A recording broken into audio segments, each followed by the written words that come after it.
Chapter 6, The Jewish Criticism of Gentile Culture, a Reprise. "Do you remember," he asked me, "what Luger, the anti-Semitic mayor of Vienna, once said to the municipality of Vienna when a subsidy for the natural sciences was asked for? Science. That is what one Jew cribs from another. That is what I say about Ideengeschichte, history of ideas." Isaiah Berlin, reflecting on a conversation with Louis Namier, in Ephron 1994. The material in the previous 4 chapters indicates that individuals who strongly identified as Jews have been the main motivating force behind several highly influential intellectual movements that have simultaneously subjected Gentile culture to radical criticism, and allowed for the continuity of Jewish identification. Together these movements comprise the intellectual and political left in this century, and they are the direct intellectual ancestors of current leftist intellectual and political movements, particularly postmodernism and multiculturalism. Collectively, these movements have called into question the fundamental moral, political, and economic foundations of Western society. A critical feature of these movements is that they have been, at least in the United States, top-down movements in the sense that they were originated and dominated by members of a highly intelligent and highly educated group. These movements have been advocated with great intellectual passion and moral fervor and with a very high level of theoretical sophistication. Each movement promised its own often overlapping and complementary version of utopia, a society composed of people with the same biological potential for accomplishment and able to be easily molded by culture into ideal citizens as imagined by a morally and intellectually superior elite, a classless society in which there would be no conflicts of interest and people would altruistically work for the good of the group, a society in which people would be free of neuroses and aggression toward outgroups and in tune with their biological urges, a multicultural paradise in which different racial and ethnic groups would live in harmony and cooperation, a utopian dream that also occupies center stage in the discussion of Jewish involvement in shaping U.S. immigration policy in Chapter 7. Each of these utopias is profoundly problematic from an evolutionary perspective, a theme that will be returned to in Chapter 8. The originators of these movements were all vitally concerned with anti-Semitism, and all of the utopias envisioned by these intellectual and political movements would end anti-Semitism while allowing for Jewish group continuity. A generation of Jewish radicals looked to the Soviet Union as an idyllic place where Jews could rise to positions of preeminence and where anti-Semitism was officially outlawed while Jewish national life flourished. The psychoanalytic movement and the Frankfurt School looked forward to the day when Gentiles would be inoculated against anti-Semitism by a clinical priesthood that could heal the personal inadequacies and the frustrations at loss of status that Gentiles murderously projected onto the Jews. And the Bosians and the Frankfurt School and their descendants would prevent the development of anti-Semitic ideologies of majoritarian ethnocentrism. A palpable sense of intellectual and moral superiority of those participating in these movements is another characteristic feature. This sense of intellectual superiority and hostility to Gentiles and their culture was a recurrent theme of the leftist movements discussed in Chapter 3. I have also documented a profound sense of intellectual superiority and estrangement from Gentile culture that characterized not only Freud but also the entire psychoanalytic movement. The sense of superiority on the part of a self-constituted cultural vanguard, Lasch 1991, 453-455, of Jewish intellectuals toward lower middle-class mores and attitudes was a theme of Chapter 5. Regarding moral superiority, the central pose of post-Enlightenment Jewish intellectuals is a sense that Judaism represents a moral beacon to the rest of humanity, separation and its discontents, Chapter 7. These movements thus constitute concrete examples of the ancient and recurrent Jewish self-conceptualization as a light of the nations, revealed extensively in Separation and its Discontents, Chapter 7. Moral indictments of their opponents are a prominent theme in the writings of political radicals and those opposing biological perspectives on individual and group differences in IQ. A sense of moral superiority was also prevalent in the psychoanalytic movement, and we have seen that the Frankfurt School developed a moral perspective in which the existence of Judaism was viewed as an a priori moral absolute, and in which social science was to be judged by moral criteria. As noted in Chapter 1, current psychological theory and data are highly compatible with supposing that viewpoints advocated by minorities are able to influence attitudes held by the majority, especially when possessing a high degree of internal consistency and especially when they are disseminated from the most prestigious academic and media institutions in the society. Although the influence on Gentile societies of Jewish involvement in these intellectual and political movements cannot be assessed with any degree of certainty, the material presented here suggests that Jewish involvement was a critical factor in the triumph of the intellectual left in late 20th century Western societies. Several features of these intellectual movements can be viewed as serving Jewish interests. The greatest danger for a minority group strategy is the development of a highly cohesive, sectarian majority group that views the minority group as a negatively evaluated outgroup. In combating this potential threat, one type of strategy has been to actively promote universalist ideologies within the larger society, in which the Jewish-Gentile social categorization is of minimal importance. Judaism as a cohesive, ethnically based group strategy continues to exist, but in a cryptic or semi-cryptic state. The exemplar of this strategy is leftist political ideology. However, psychoanalysis and even forms of Judaism that minimize phenotypic differentiation between Jews and Gentiles, such as Reform Judaism, see Separation and its Discontents, Chapter 6, adopt a similar strategy. Jewish interests are also served by facilitating radical individualism, social atomization, among Gentiles while retaining a powerful sense of group cohesion among Jews, the agenda of the Frankfurt School. Gentile group identifications are regarded as an indication of psychopathology. An important component of this strategy is the deconstruction of majoritarian intellectual movements that are incompatible with the continuation of Judaism. These majoritarian intellectual movements may range from radical assimilationism, for example, the forced conversions to Christianity, to exclusivist majority group strategies based on majority group ethnocentrism, for example, National Socialism. Jewish interests are also served by the Frankfurt School ideology that Gentile concerns about losing social status and being eclipsed economically, socially, and demographically by other groups are an indication of psychopathology. As an exceptionally upwardly mobile group, this ideology serves Jewish interests by diffusing Gentile concerns about their downward mobility, and we shall see in Chapter 7 that Jewish organizations and Jewish intellectuals have been at the forefront of the movement to eclipse the demographic and cultural dominance of European-derived peoples in Western societies. The group cohesiveness of Jewish intellectual movements. Several themes common to these Jewish intellectual movements bear mentioning.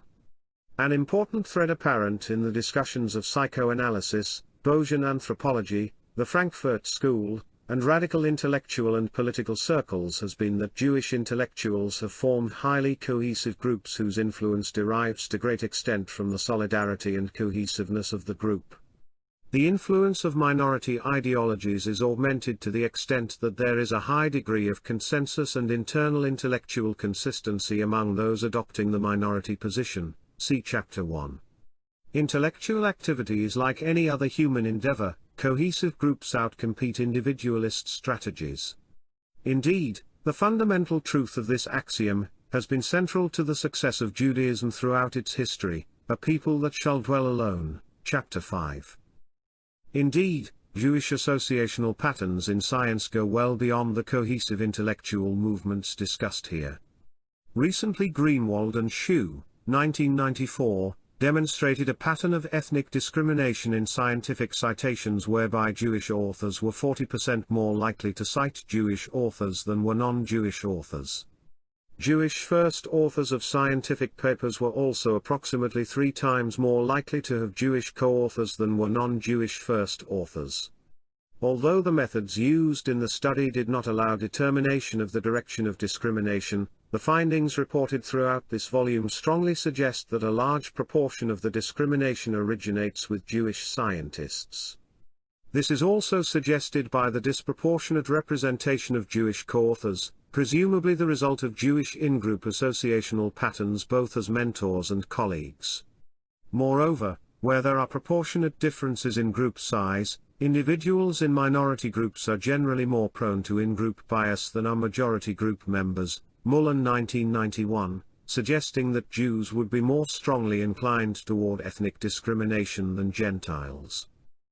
Citation by other scientists is an important indication of scholarly accomplishment and is often a key measure used in tenure decisions by universities. As a result, ethnocentric biases in citation patterns are not merely an index of in-group bias among Jewish scientists, these patterns also have the effect of promoting the work and reputation of other Jewish scientists. Providing further evidence in this regard, the studies by Kadushin, 1974, Shapiro, 1989, 1992, and Torrey, 1992, of 20th-century American intellectuals indicate not only a strong overlap among Jewish background, Jewish ethnic identification, Jewish associational patterns, radical political beliefs, and psychoanalytic influence but also a pattern of mutual citation and admiration.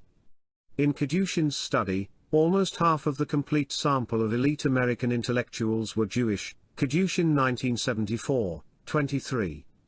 The sample was based on the most frequent contributors to leading intellectual journals, followed by interviews in which the intellectuals voted for another intellectual, whom he or she considered most influential in their thinking.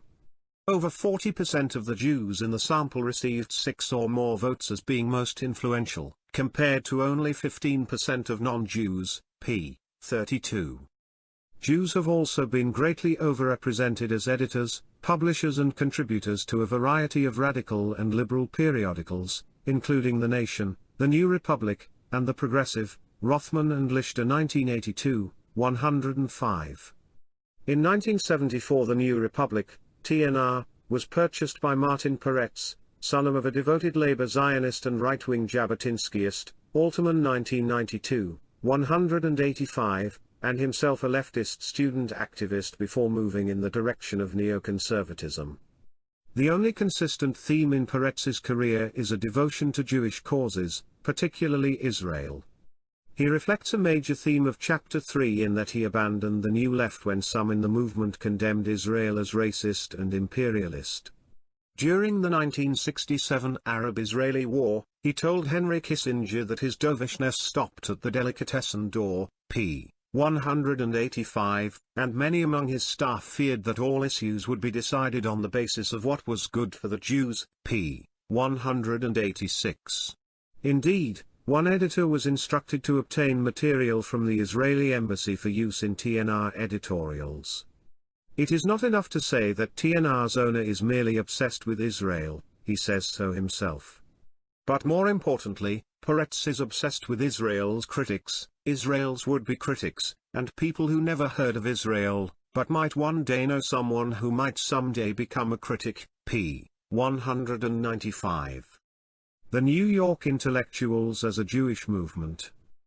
Similarly, in the literary world, the highly influential left-wing journal Partisan Review, PR, was a principal showcase of the New York Intellectuals, a group dominated by editors and contributors with a Jewish ethnic identity and a deep alienation from American political and cultural institutions, Cooney 1986, 225 ff., Shapiro 1989, Visser 1987.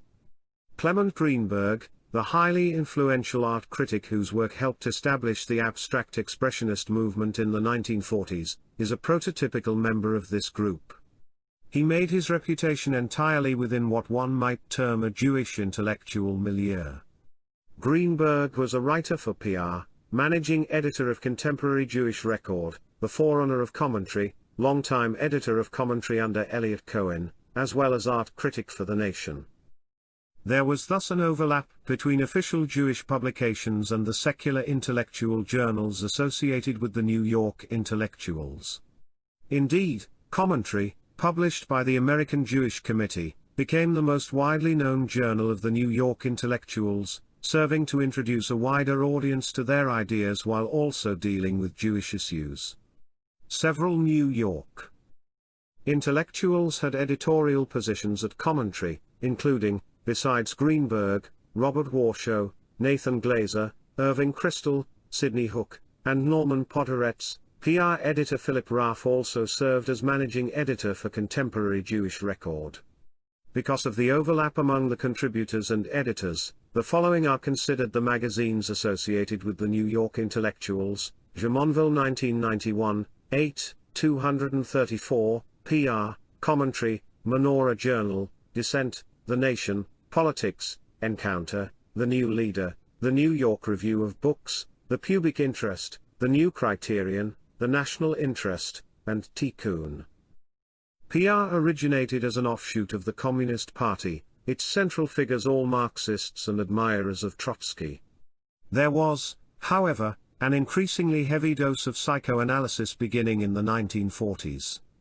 Lionel Trilling, for example, wrote of his much greater allegiance to Freud compared to Marx, Jemonville 1991, 126. There was also a great deal of influence and cross-fertilization between the New York Intellectuals and the Frankfurt School, Jemonville 1991, 66, Chapter 5. The New York Intellectuals gradually evolved away from advocacy of socialist revolution toward a shared commitment to anti-nationalism and cosmopolitanism, a broad and inclusive culture in which cultural differences were esteemed, Cooney 1986, 233. As we shall see in Chapter 7, Commentary published articles during the 1950s favoring multiculturalism and high levels of immigration of all racial and national groups into the United States. They conceived themselves as alienated, marginalized figures, a modern version of traditional Jewish separateness and alienation from Gentile culture. They did not feel that they belonged to America or that America belonged to them. Podhoretz 1967, 117. Emphasis in text. Indeed, Podhoretz, 1979, 283, was asked by a New Yorker editor in the 1950s whether there was a special typewriter key at Partisan Review with the word alienation on a single key. They also advocated a secular humanist perspective and opposed religious values at least partly because of the past association between antisemitism and Christian religious ideology. The result was a continuity of perspective in the work of the New York Intellectuals running through the 1930s and 1940s. New York Intellectuals embraced cosmopolitan values. Their loyalty to those values was intensified by their consciousness of being Jewish, and that consciousness helped to make the Partisan Review variant of cosmopolitanism a discrete intellectual position, Cooney 1986, 245. It would be difficult to overestimate the New York Intellectuals' influence on American high culture in the 1940s and 1950s, particularly in the areas of literary criticism, art criticism, sociology, and intellectual high journalism, Jemonville 1991, 9. Irving Kristol, 1983, 10, writes of PR's intimidating presence among his college friends. In the words of art critic Hilton Kramer, for certain writers and intellectuals of my generation, drawn to PR in the late 40s and early 50s, it was more than a magazine, it was an essential part of our education, as much a part of that education as the books we read, the visits we made to the museums, the concerts we attended, and the records we bought. It gave us an entree to modern cultural life, to its gravity and complexity and combative character, that few of our teachers could match. It conferred upon every subject it encompassed, art, literature, politics, history, and current affairs, an air of intellectual urgency that made us, as readers, feel implicated and called upon to respond. Kramer 1996, 43. Greenberg grew up in the Yiddish-speaking radical subculture of New York. Everyone his family knew was a socialist. As a small boy he thought socialist meant Jewish. Rubenfeld 1997, 60, like the other New York intellectuals, Greenberg had a strong Jewish identity that ultimately influenced his work. I believe that a quality of Jewishness is present in every word I write, as it is in almost every word of every other contemporary American Jewish writer, in Rubenfeld 1997, 89. As editor of Contemporary Jewish Record, Greenberg published an article that openly referred to Henry Adams's antisemitism, a taboo at the time. He was also a major promoter of the work of Franz Kafka, whom he regarded as a quintessentially Jewish voice in literature. The revolutionary, hypnotic effect of the works of Franz Kafka upon the literary avant-garde of the world has been without parallel. Kafka seems to initiate a new age of fiction, single-handed, pointing away beyond most of the cardinal assumptions upon which Western fiction has rested until now. Kafka's writings represent, moreover, perhaps the first time that an essentially and uniquely Jewish notion of reality, expressed hitherto nowhere but in religious forms, has found a secular voice, in Rubenfeld 1997, 92-93. In a review in PR of a militantly Zionist book by Arthur Koestler denigrating European Jews and praising the Zionists who were colonizing Palestine, Greenberg, 1946, 582, exhibited a sense of Jewish superiority, noting it is possible, I want to suggest, to adopt standards of evaluation other than those of Western Europe. It is possible that by world historical standards the European Jew represents a higher type than any yet achieved in history. In 1949 a conflict between this nascent Jewish intellectual establishment broke out with the older, predominantly Gentile literary establishment over the issue of an award to Ezra Pound, whose poetry reflected his fascist sympathies and his antisemitism. Greenberg emphasized the priority of the moral over the aesthetic, writing that life includes and is more important than art and it judges things by their consequences. As a Jew, I myself cannot help being offended by the matter of Pound's latest poetry, and since 1943 things like that make me feel physically afraid too. Greenberg 1949, 515, italics in text. Philosopher Sidney Hook also had a strong Jewish identification. He was a Zionist, a strong supporter of Israel, and an advocate of Jewish education for Jewish children. See Hook 1989. Hook played a decisive leadership role in the group, Jamonville 1991, 28, and, as indicated above, he had an editorial position at Commentary.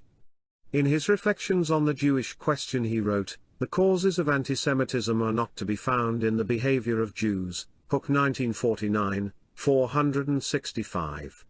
Rather, the sources of antisemitism are to be found in the beliefs and habits and culture of the non-Jews, p. 468, particularly Christianity. Antisemitism is endemic to every Christian culture whose religions made Jews the eternal villain in the Christian drama of salvation, pages 471 to 472. Hook developed an elaborate apologia for Judaism in the modern world. Being a Jew is simply a social category with no ethnic implications. A Jew is anyone who for any reason calls himself such or is called such in any community whose practices take note of the distinction, p. 475, italics in text. According to Hook, there are no Jewish intellectual movements except those, like Zionism and Hasidism, that are explainable by the social and cultural pressures of Western Christendom. Jewish intellectuals are said to be influenced much more by Gentile intellectuals than by their status as Jews. Indeed, Hook asserts an extreme philosophical nominalism entirely at odds with the entire history of Judaism. Jews do not exist as a group at all. Judaism is a completely atomistic voluntary concatenation of individuals whose only biological ties are within the nuclear family. Only individuals exist, p. 481. Moreover, Hook felt that one had a moral obligation to remain a Jew. For most Jews, escape from being Jewish was practically impossible, that where it was possible the psychological costs were usually too burdensome, and that morally it was intrinsically degrading to capitulate to irrational prejudice, and deny kinship with their own fathers and mothers who, often against heroic odds, had courageously kept their integrity and faith whatever it was. P. 479. Like many leftists, Hook approved of the dream of human universalism, but the dream overlooks the fact that human beings live as Jews and non-Jews here and now and will continue to do so for a long time to come. that the dream itself is based upon the acceptance of differences among men and not on the hope of an undifferentiated unity, and that the microbes of anti-Semitism infect even movements which do not officially allow for its existence, p. 481.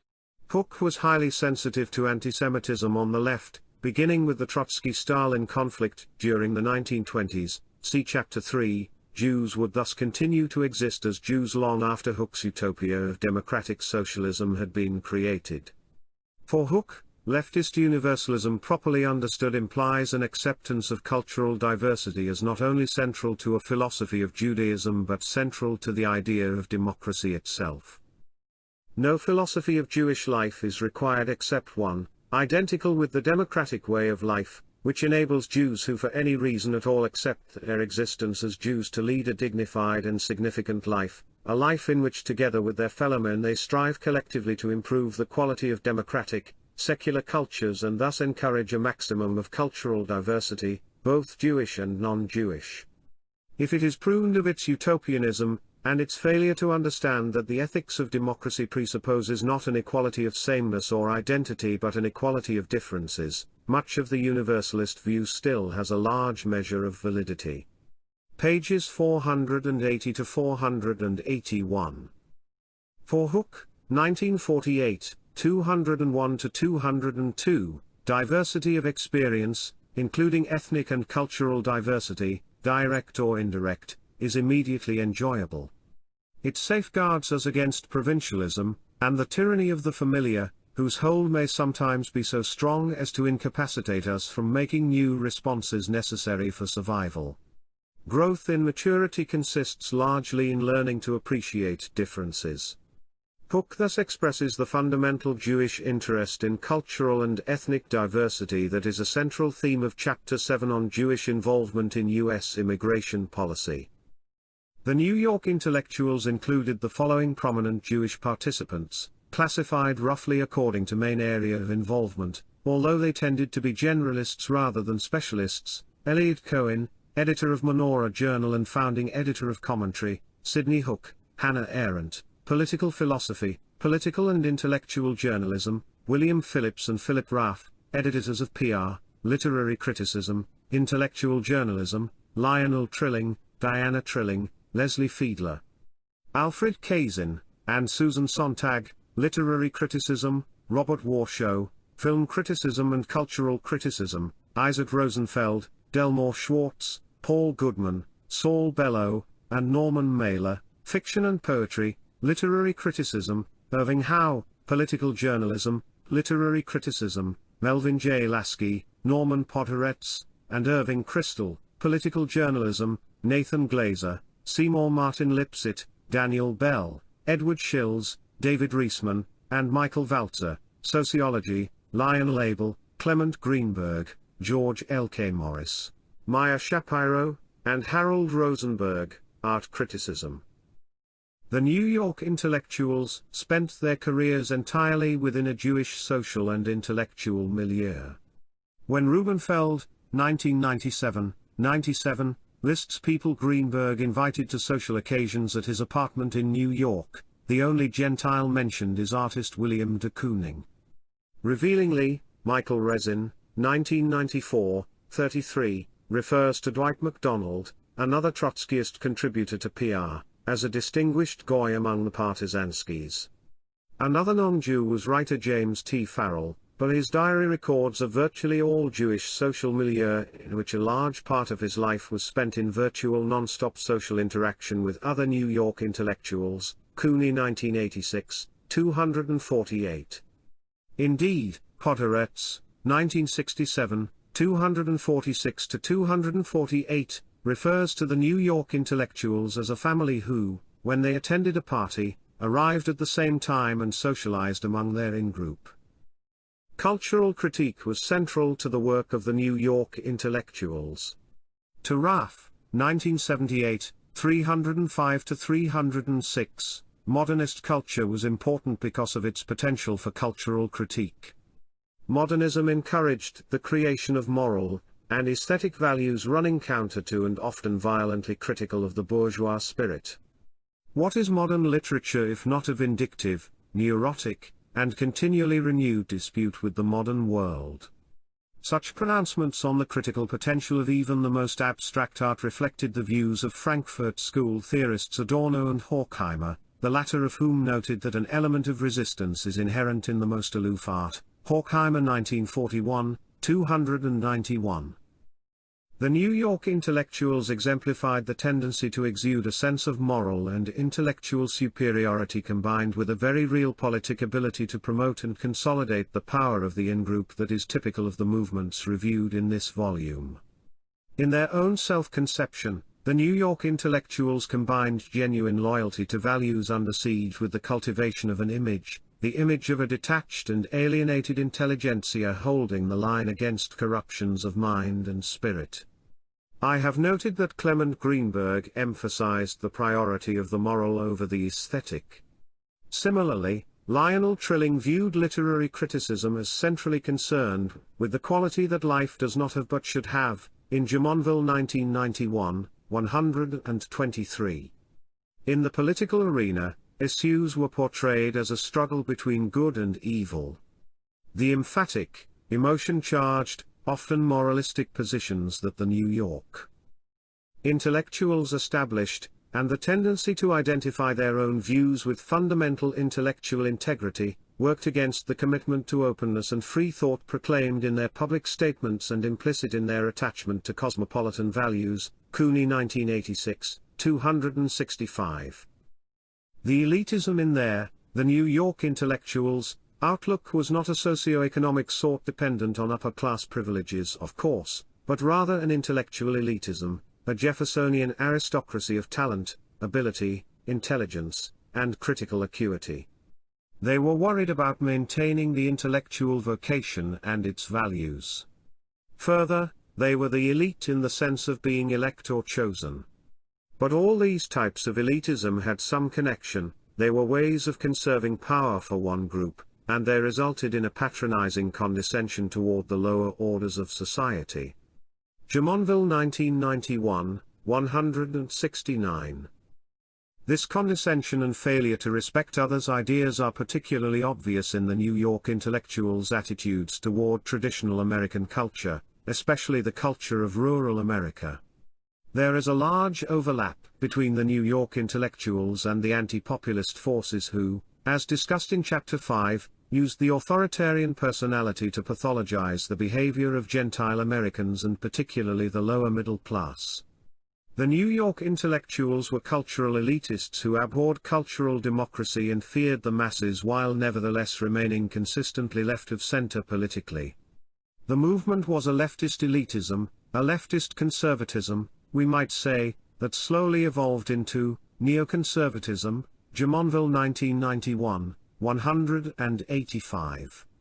The New York intellectuals associated rural America with nativism, antisemitism, nationalism, and fascism as well as with anti-intellectualism, and provincialism. The urban was associated antithetically with ethnic and cultural tolerance, with internationalism, and with advanced ideas. The New York intellectuals simply began with the assumption that the rural, with which they associated much of American tradition and most of the territory beyond New York, had little to contribute to a cosmopolitan culture. By interpreting cultural and political issues through the urban-rural lens, writers could even mask assertions of superiority and expressions of anti-democratic sentiments as the judgments of an objective expertise. Cooney 1986, 267-268, italics in text. In Chapter 7 the battle between this urbanized intellectual and political establishment and rural America is joined over the issue of immigration, in this case with the support of all of the mainstream Jewish political organizations. PR also had an in-group-out-group mentality that is entirely consistent with the other Jewish-dominated intellectual movements reviewed here. Norman Podhoretz describes the PR crowd as a family that derived out of the feeling of beleaguered isolation shared with the masters of the modernist movement themselves, elitism, the conviction that others were not worth taking into consideration except to attack, and need not be addressed in one's writing. Out of that feeling as well, a sense of hopelessness as to the fate of American culture at large and the correlative conviction that integrity and standards were only possible among us. It was an insular world in which the only people who even existed were in-group members. The family paid virtually no heed to anyone outside it except kissing cousins. To be adopted into the family was a mark of great distinction. It meant you were good enough, that you existed as a writer and an intellectual. Podhoretz 1967, 115-116, 151, italics in text. Like the other intellectual movements reviewed in this volume, PR had a sense of community and groupness, a sense of common purpose and group support around the magazine. The basic question about a prospective writer was whether he was our kind of writer. Cooney 1986, 225, 249. Among this self-described alienated and marginalized group there was also an atmosphere of social support that undoubtedly functioned as had traditional Jewish in-group solidarity arrayed against a morally and intellectually inferior outside world. They perceived themselves as rebel intellectuals defending a minority position and upholding the best traditions of radicalism. p. 265. PR provided a haven and support and a sense of social identity. It served to assure many of its members that they were not alone in the world, that sympathetic intellectuals existed in sufficient number to provide them with social and professional moorings. Cooney 1986, 249. There was thus a great deal of continuity to this coherent, distinguishable group of intellectuals who mainly began their careers as revolutionary communists in the 1930s, to become an institutionalized and even hegemonic component of American culture during the conservative 1950s while maintaining a high degree of collective continuity. Wald 1987, 12, 10.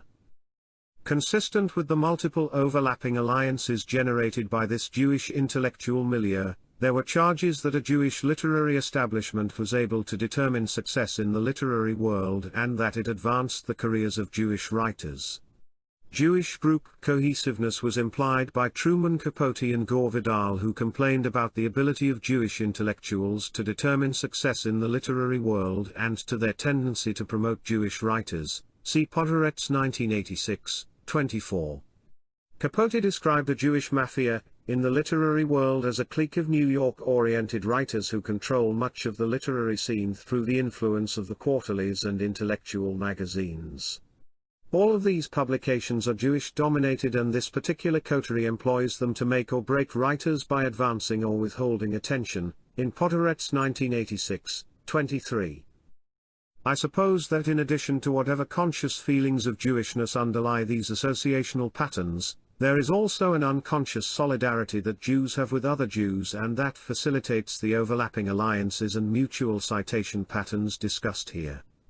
Greenwald and Shue, 1994, argue that the discrimination effects found in their study of Jewish scientists are unconscious, partly because they find the pattern of Jewish non-Jewish ethnic discrimination among scientists involved in research on prejudice who, it is plausible to suppose, would not themselves consciously adopt a pattern of ethnic discrimination. In fact, a large body of research indicates unconscious prejudice among people who qualify as non-prejudiced on the basis of apparently honest self-reports. Crosby, Bromley and Sachs 1980, Gartner and Davidio 1986. These findings fit well with the importance of self-deception as an aspect of Judaism, separation and its discontents. Chapter 8, Jewish scientists who perceive themselves to be entirely non-prejudiced unconsciously favor in-group members. Several examples of such deep feelings of Jewish solidarity were given in Separation and Its Discontents, Chapter 1, and these feelings were found to be characteristic of Freud in Chapter 4. They are exemplified by the following comments of Clinton Administration Secretary of Labor, Robert Reich, 1997, 79, on his first face-to-face meeting with Federal Reserve Board Chairman, Alan Greenspan. "We have never met before, but I instantly know him. One look, one phrase, and I know where he grew up, how he grew up, where he got his drive and his sense of humor. He is New York. He is Jewish. He looks like my Uncle Louis, his voice is my Uncle Sam. I feel we've been together at countless weddings, bar mitzvahs, and funerals. I know his genetic structure. I'm certain that within the last 500 years, perhaps even more recently, we shared the same ancestor. As New York intellectual Daniel Bell notes, I was born in Galut and I accept, now gladly, though once in pain, the double burden and the double pleasure of my self-consciousness, the outward life of an American, and the inward secret of the Jew. I walk with this sign as a frontlet between my eyes, and it is as visible to some secret others as their sign is to me. Bell 1961, 477. Theologian Eugene Borowitz, 1973, 136, writes that Jews seek each other out in social situations and feel far more at home after they have discovered who is Jewish. Moreover, most Jews claim to be equipped with an interpersonal friend or foe sensing device that enables them to detect the presence of another Jew, despite heavy camouflage. These deep and typically unconscious ties of genetic similarity, Rushton 1989, and sense of common fate as members of the same in-group lead to the powerful group ties among Jewish intellectual and political activists studied here. The theory of individual differences in individualism collectivism developed in Separation and its Discontents, Chapter 1, predicts that Jews, because of a greater genetic and environmental push toward collectivism, would be especially attracted to such groups. Soloway, 1979b, describes the cult-like aura of religion that has permeated psychoanalysis, a characterization that fits well with the proposal that Judaism must be understood as involving the psychological mechanisms underlying participation in religious cults. See Separation and its Discontents, Chapter 1. The parallels between traditional Judaism and psychoanalysis as an authoritarian, cohesive in-group that enforces conformity on group members thus go well beyond the formal structure of the movement to include a deep sense of personal involvement that satisfies similar psychological needs. From the standpoint of the theory developed in Separation and its Discontents, it is not in the least surprising that the secular organizations developed and dominated by Jews, including also radical political movements and Bayesian anthropology, would end up appealing to the same psychological systems as did traditional Judaism. At a basic level, Judaism involves a commitment of an exclusionary group that actively maintains barriers between the in-group and the rest of the world. This group cohesion is particularly striking in situations where Jewish intellectuals have continued to function as cohesive groups even after anti-Semitism during the Nazi era forced them to emigrate. This occurred with psychoanalysis and also with the Frankfurt School. A similar pattern was evident in the highly influential Vienna Circle in Philosophy, Horowitz 1987. In the intellectual world, group cohesiveness has facilitated the advocacy of particular viewpoints within academic professional associations, for example, the Bayesian program within the American Anthropological Association, psychoanalysis within the American Psychiatric Association. Rothman and Lichter, 1982, 104-105, note that Jews formed and dominated cohesive subgroups with a radical political agenda in several academic societies in the 1960s, including professional associations in economics, political science, sociology, history, and the Modern Language Association. They also suggest a broad political agenda of Jewish social scientists during this period. We have already pointed out the weaknesses of some of these studies on Jewish involvement in radical political movements. We suspect that many of the truths established in other areas of the social sciences during this period suffer from similar weaknesses. Their widespread acceptance may have had as much to do with the changing ethnic and ideological characteristics of those who dominated the social science community as they did with any real advance in knowledge. Rothman and Lichter 1982, 104. Sachar, 1992, 804, notes that the Caucus for a New Politics of the American Political Science Association was overwhelmingly Jewish, and that the Union of Radical Political Economists was initially disproportionately Jewish. Moreover, as Hayam, 1984, 154, notes, the incredible success of the authoritarian personality studies was facilitated by the extraordinary ascent of Jews concerned with antisemitism in academic social science departments in the post-World War II era. Once an organization becomes dominated by a particular intellectual perspective, there is enormous intellectual inertia created by the fact that the informal networks dominating elite universities serve as gatekeepers for the next generation of scholars. Aspiring intellectuals, whether Jewish or Gentile, are subjected to a high level of indoctrination at the undergraduate and graduate levels. There is tremendous psychological pressure to adopt the fundamental intellectual assumptions that lie at the center of the power hierarchy of the discipline. As discussed in Chapter 1, once a Jewish-dominated intellectual movement attains intellectual predominance, it is not surprising that Gentiles would be attracted to Jewish intellectuals as members of a socially dominant and prestigious group and as dispensers of valued resources. Group cohesiveness can also be seen in the development of worshipful cults that have lionized the achievements of group leaders, Bayesian anthropology and psychoanalysis. Similarly, Whitfield, 1988, 32, summarizes the ludicrous overpraise of Zionist scholar Gershon Scholem. Daniel Bell, a Harvard sociologist and leading member of the New York Intellectuals, labeled Scholem's Sabbatai Sevi, the Mystical Messiah, the most important book of the post-World War II era. Novelist Cynthia Ozick proclaimed, "There are certain magisterial works of the human mind that alter ordinary comprehension so unpredictably and on so prodigious a scale that culture is set awry and nothing can ever be seen again except in the strange light of that new knowledge, an accretion of fundamental insight, that takes on the power of a natural force." Gershom Scholem's oeuvre has such a force, and its massive keystone, Sabbatai Sevi, presses down on the grasping consciousness with the strength not simply of its invulnerable, almost tidal, scholarship, but of its singular instruction in the nature of man.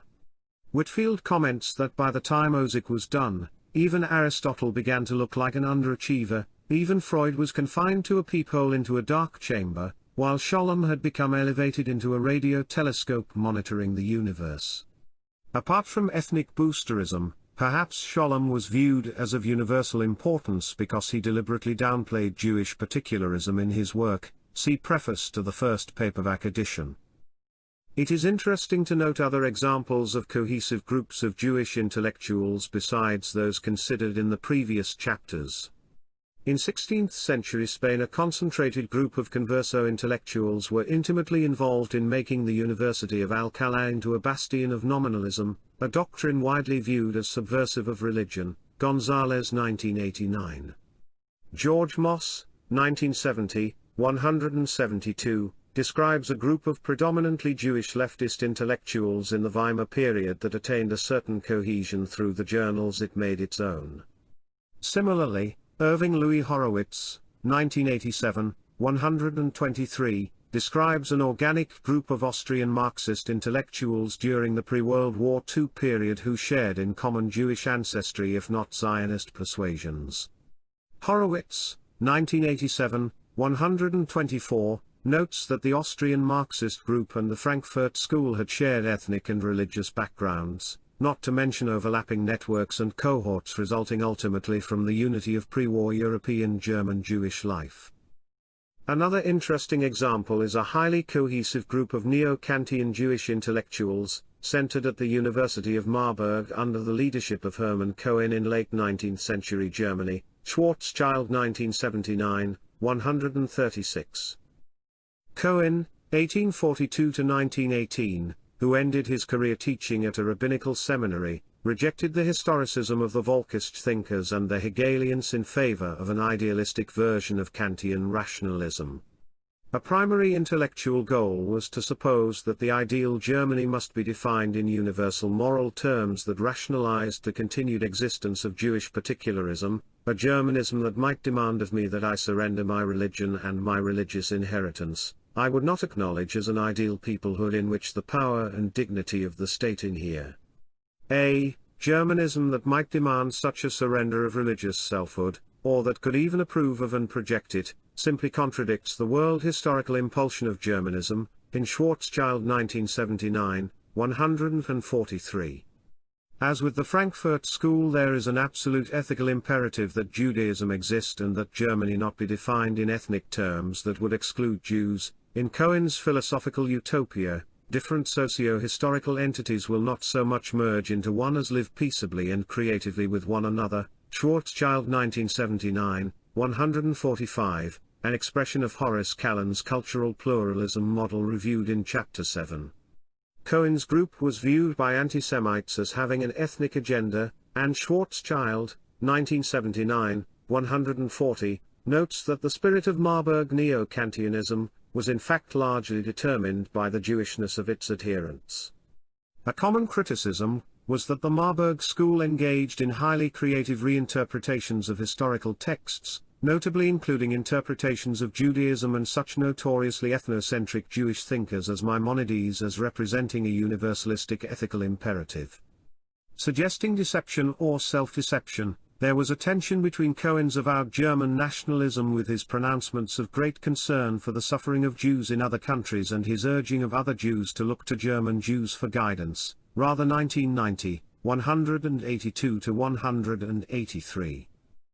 During the 1920s, there was a distinct coterie of Jewish intellectuals, Lionel Trilling, Herbert Solow, Henry Rosenthal, Tess Schlesinger, Felix Morrow, Clifton Fadiman, Anita Brenner, centered around the Menorah Journal under the leadership of Eliot Cohen, later the founding editor of Commentary, Wald 1987, 32. This group, which later overlapped a great deal with the New York intellectual group described above, was devoted to promoting the ideas of cultural pluralism. Horace Callan, the originator of cultural pluralism as a model for the United States, see Chapter 7, was a founder of the Menorah Society, reflecting its fundamentally Jewish political agenda. During the 1930s this group gravitated to the Communist Party and its auxiliary organizations, believing that, in the words of one observer, the socialist revolution and its extension held out the only realistic hope of saving the Jews, among others, from destruction, in Wald 1987, 43. Further, while adopting an ideology of revolutionary internationalism, the group shared with cultural pluralism a hostility to assimilation by the dominant culture, Wald 1987, 43. Another indication of the compatibility of leftist universalism and Jewish non-assimilation that is a theme of Chapter 3. Beginning in the early 1950s there was a group centered around Irving Howe, including Stanley Plastrick, Emmanuel Geltman and Louis Koza, who organized the magazine Dissent as the PR coterie moved steadily away from revolutionary socialism, Bulick 1993, 18. In addition to leftist social criticism, Howe wrote extensively about Yiddish literature and Jewish history. Is the World of Our Fathers records his nostalgic appreciation of the Yiddish socialist subculture of his youth. Dissent was greatly influenced by the Frankfurt School in the area of cultural criticism, particularly the work of Adorno and Horkheimer, and it published work by Erich Fromm and Herbert Marcuse based on their synthesis of Freud and Marx. In the New Left era, the radical foundation for policy studies was centered around a group of Jewish intellectuals, Sachar 1992, 805. Among leftists, we have seen that Jewish communists tended to have Jewish mentors and idealized other Jews, especially Trotsky, who were leaders or martyrs to the cause, see Chapter 3. Even the Jewish neoconservative movement has sought intellectual inspiration from Leo Strauss rather than from Gentile conservative intellectuals such as Edmund Burke, Russell Kirk, or James Burnham, Gottfried 1993, 88. For Strauss as a highly committed Jew, liberalism is only the best of several alternatives that are even more unacceptable, i.e., the extreme left or right. Strauss complains of the assimilatory tendencies in liberal society and its tendencies to break down the group loyalty so central to Judaism, and to replace it with membership in a non-existent universal human society, Tarkov and Pangl 1987, 909. Strauss's political philosophy of democratic liberalism was fashioned as an instrument of achieving Jewish group survival in the post-Enlightenment political world, see Tarkov and Pangl 1987, 909-910. Prior to their conversion, Goldberg, 1996, 160, notes that the future neoconservatives were disciples of Trotskyist theoretician Max Schachtman, also a Jew and a prominent member of the New York intellectuals. See also Irving Kristol's, 1983, Memoirs of a Trotskyist. In the cases of psychoanalysis and the Frankfurt School, and to a lesser extent Bayesian anthropology, we have seen that these cohesive groups typically had strong overtones of authoritarianism, and like traditional Judaism itself, they were highly exclusionary, and intolerant of dissent. Cudahy, 1974, 106, points out that Wilhelm Reich had the distinction of being expelled from both the German Communist Party, for his incorrect view of the causes of fascism, and psychoanalysis, for his political fanaticism. Reich's attempt to marry two of the diaspora ideologues, Freud and Marx, ended in his separation from the two movements, speaking in their names. Recall also David Horowitz's, 1997, 42, description of the world of his parents who had joined a shul run by the CPUSA. Note the in-group out-group mentality, the sense of moral superiority, the sense of being a minority persecuted by the Goyim, and the powerful overtones of authoritarianism and intolerance of dissent. What my parents had done in joining the Communist Party, and moving to Sunnyside was to return to the ghetto. There was the same shared private language, the same hermetically sealed universe, the same dual posturing revealing one face to the outer world and another to the tribe. More importantly, there was the same conviction of being marked for persecution and specially ordained, the sense of moral superiority toward the stronger and more numerous Goyim outside. And there was the same fear of expulsion for heretical thoughts, which was the fear that riveted the chosen to the faith. An in-group out-group orientation, noted above as a characteristic of the PR coterie, was apparent also in leftist political groups which were also predominantly Jewish during this period. In the words of PR editor William Phillips, 1983, 41, the communists were experts at maintaining a fraternal atmosphere that distinguished sharply between insider and outsider. One couldn't just leave, one had to be expelled. And expulsion from the tribe brought into motion a machinery calculated to make the expelled one a complete pariah. Party members were forbidden to talk to the ex-communist, and a campaign of vilification was unleashed whose intensity varied according to the importance of the expelled person. We have seen that psychoanalysis dealt with its dissenters in a similar manner. Charismatic leaders as characteristic of Jewish intellectual movements. These movements tended to center around a charismatic leader, Boas, Freud, or Horkheimer, with a powerful moral, intellectual, and social vision, and the followers of these leaders had an intense devotion toward them. There was an intense psychological sense of missionary zeal and, as we have seen, moral fervor. This phenomenon occurred in the case of psychoanalysis and the Bayesian movement, and, with massive irony, this was also the case with critical theory, the theory which filled Adorno and Marcuse with a sense of mission both before and after the war was a theory of a special sort. In the midst of doubts it was still inspiring, in the midst of pessimism it still spurred them on towards a kind of salvation through knowledge and discovery. The promise was neither fulfilled nor betrayed, it was kept alive, Wigeshau's 1994, 6. Like Freud, Horkheimer inspired intense loyalty combined with personal insecurity, at least partly because of his control over the Institute's budget, Wigeshau's 1994, 161-162, so that his underlings at the Institute, like Adorno, became fixated on him and intensely jealous of their rivals for their master's favors. Adorno was prepared to identify himself completely with the great cause of the Institute, measuring everything by that standard, Wigeshau's 1994, 160. When fellow Institute member Leo Lowenthal complained that Adorno showed a sense of zealousness not far removed from a sense of resentment, Horkheimer commented that this is what he valued in Adorno. For Horkheimer, all that mattered was that, Adorno's zealous aggressiveness, which was able to detect concessions to the bourgeois academic system in the work of Lowenthal, Marcuse, Fromm, and even more so in the work of others, should be channeled along the right lines, namely those with significance for social theory, Wigeshau's 1994, 163. Rallying around charismatic leaders, Leon Trotsky, Rosa Luxemburg, has also been apparent among Jewish radicals, see Chapter 3. The New York intellectuals may be an exception because they were relatively decentralized and quite querulous and competitive with each other, with no one rising to the preeminent status of a Freud or Boas. However, like many Jewish leftists, they tended to idolize Trotsky, and, as we have seen, Sidney Hook played a decisive leadership role in the group, Jumonville 1991, 28. They also constituted a distinct coterie centered around the little magazines whose editors wielded great power and influence over the careers of would-be group members. Eliot Cohen, despite his lack of presence as a writer, had a charismatic influence on those who wrote for him as editor of Menorah Journal and Commentary.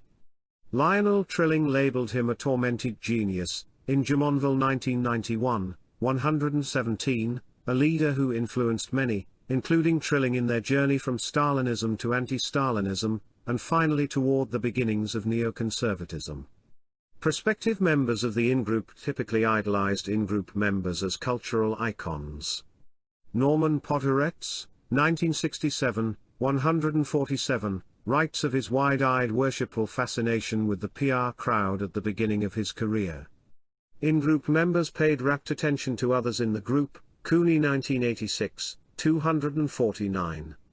Like different branches of psychoanalysis, there were offshoots of these magazines initiated by people with somewhat different aesthetic or political visions, such as the Circle Around Dissent whose central figure was Irving Howe.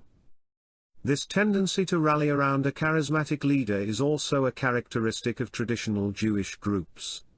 These groups are extremely collectivist in Triandices, 1990, 1991, sense.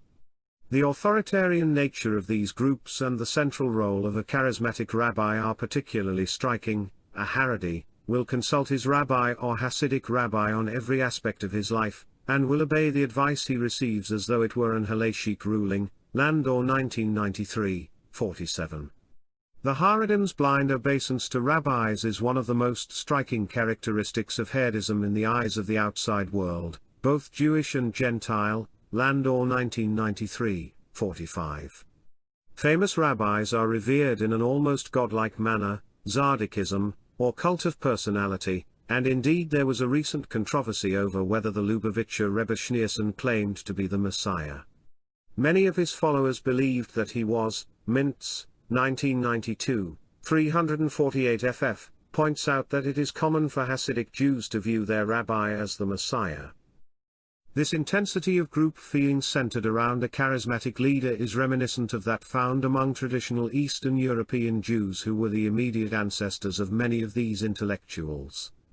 Zionist leader Arthur Ruppin, 1971, 69, recounts his visit to a synagogue in Galicia, Poland, in 1903. There were no benches, and several thousand Jews were standing closely packed together, swaying in prayer like the corn in the wind. When the rabbi appeared, the service began. Everybody tried to get as close to him as possible. The rabbi led the prayers in a thin, weeping voice. It seemed to arouse a sort of ecstasy in the listeners. They closed their eyes, violently swaying. The loud praying sounded like a gale. Anyone seeing these Jews in prayer would have concluded that they were the most religious people on earth. Later, those closest to the rabbi were intensely eager to eat any food touched by the rabbi, and the fish bones were preserved by his followers as relics. As expected on the basis of social identity theory, all these movements appear to have a strong sense of belonging to an in-group viewed as intellectually and morally superior and fighting against outgroups, seen as morally depraved and as intellectually inferior. For example, Horkheimer's constant admonition that they were among the chosen few destined to develop critical theory. Within the in-group, disagreement was channeled into a narrowly confined intellectual space, and those who overstepped the boundaries were simply excised from the movement.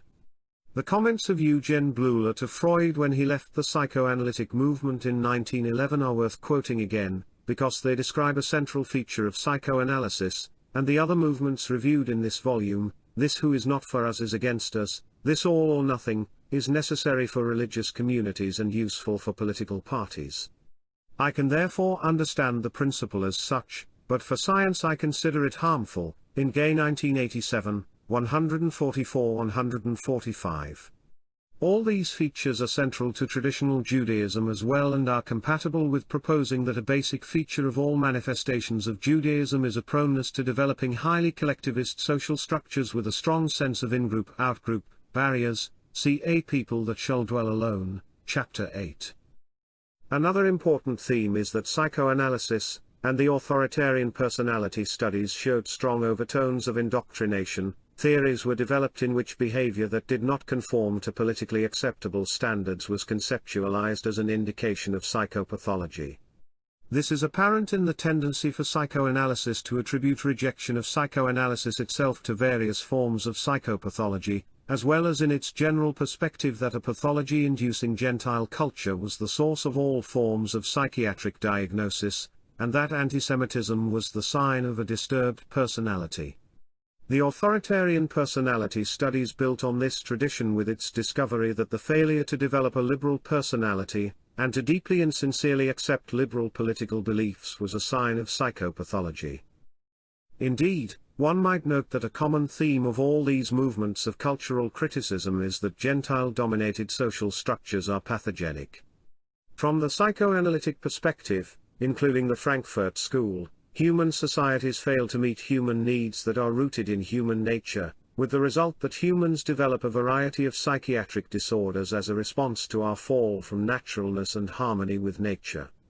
Or humans are seen as a blank slate on which Western capitalist culture has written greed, Gentile ethnocentrism, and other supposed psychiatric disorders, Marxism, Gaussian anthropology. Support from the wider Jewish community. Group cohesion can also be seen in the support these movements have obtained from the wider Jewish community. In Chapter 5 I noted the importance Jewish radicals placed on maintaining ties with the wider Jewish community.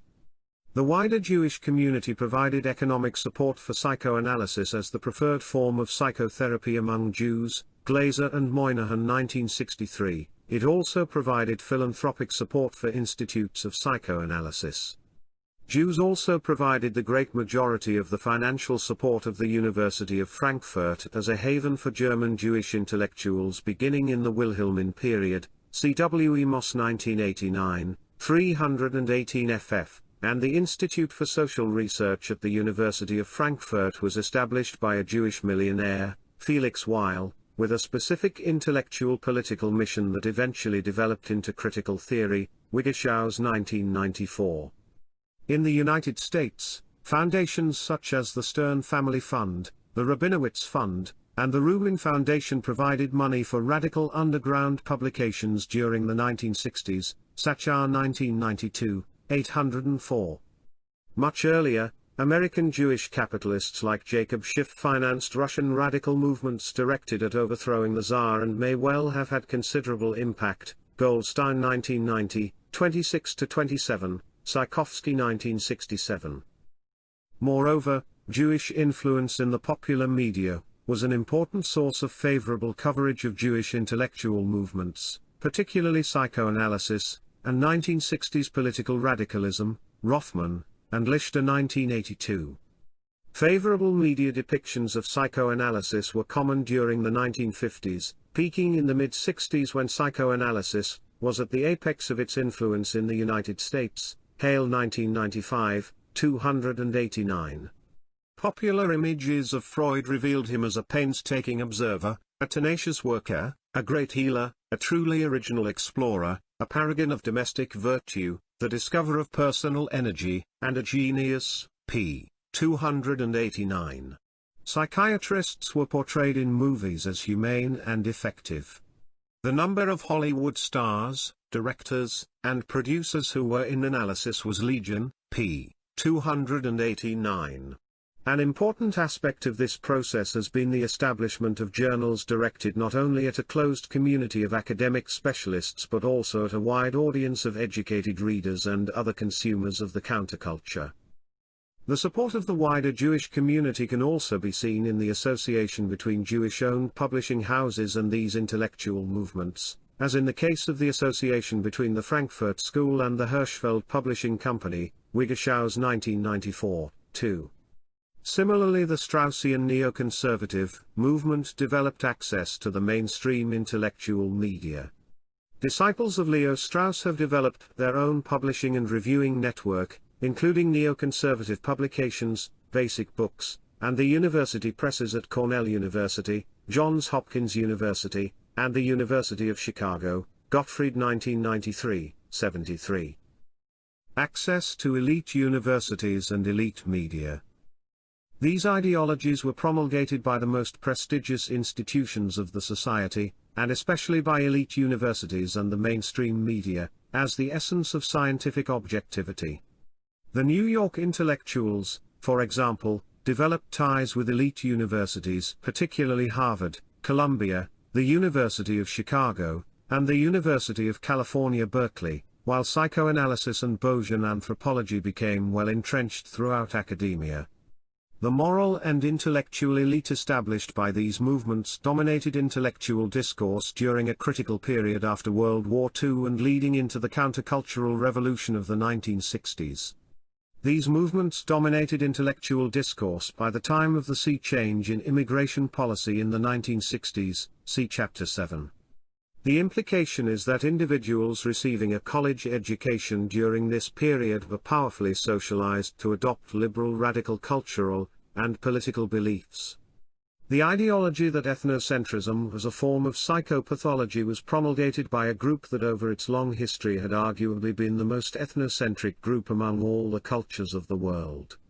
This ideology was promulgated by strongly identified members of a group whose right to continue to exist as a cohesive, genetically impermeable group ideally suited to maximizing its own political, economic, and cultural power, was never a subject of discussion. However, the failure to adopt these beliefs on the part of Gentiles was viewed as an admission of personal inadequacy and an acknowledgement that one was suffering from a condition that would benefit from psychiatric counseling. Masquerading as science, Jewish intellectual movements as recreating traditional Jewish religious ideology. Scientific and intellectual respectability was thus a critical feature of the movements reviewed here.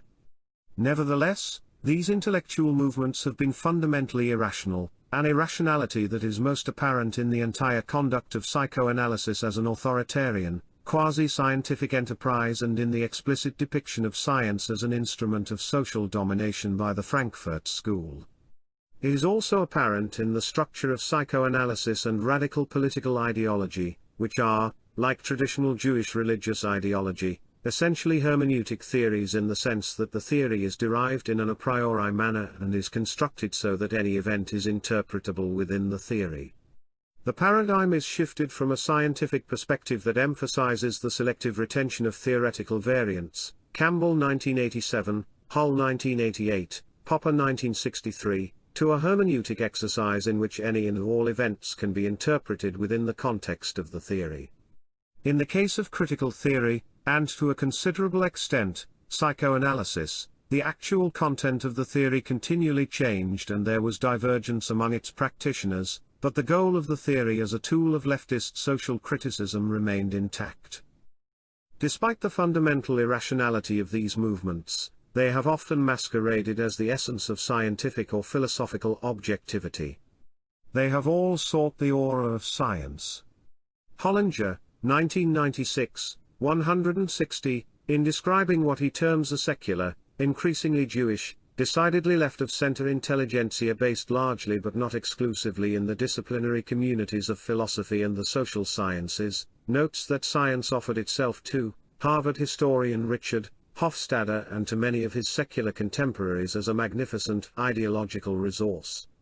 Or, to put the point more sharply, these men and women selected from the available inventory those images of science most useful to them, those serving to connect the adjective scientific with public rather than private knowledge, with open rather than closed discourses, with universal rather than local standards of warrant, with democratic rather than aristocratic models of authority.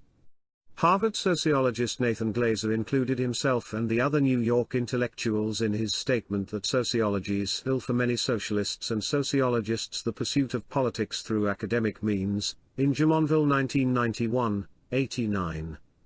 Jumonville, 1991, 90, comments that part of the impact of the New York group on American intellectual life is that they dignified that outlook of political pursuit. They were never embarrassed to admit the political content of their work, and in fact brought into the intellectual mainstream the idea that all strong work had ideological and political overtones. Even the Frankfurt School, which developed an ideology in which science, politics, and morality were systematically conflated, presented the authoritarian personality as a scientifically based, empirically grounded study of human behavior because of a perceived need to appeal to an American audience of empirically oriented social scientists. Moreover, the rhetoric surrounding the Institute of Social Research never failed to emphasize the scientific nature of its undertaking. Karl Grunberg, the first director of the Institute, very self-consciously attempted to divert suspicion that the Institute was committed to a dogmatic, political form of Marxism.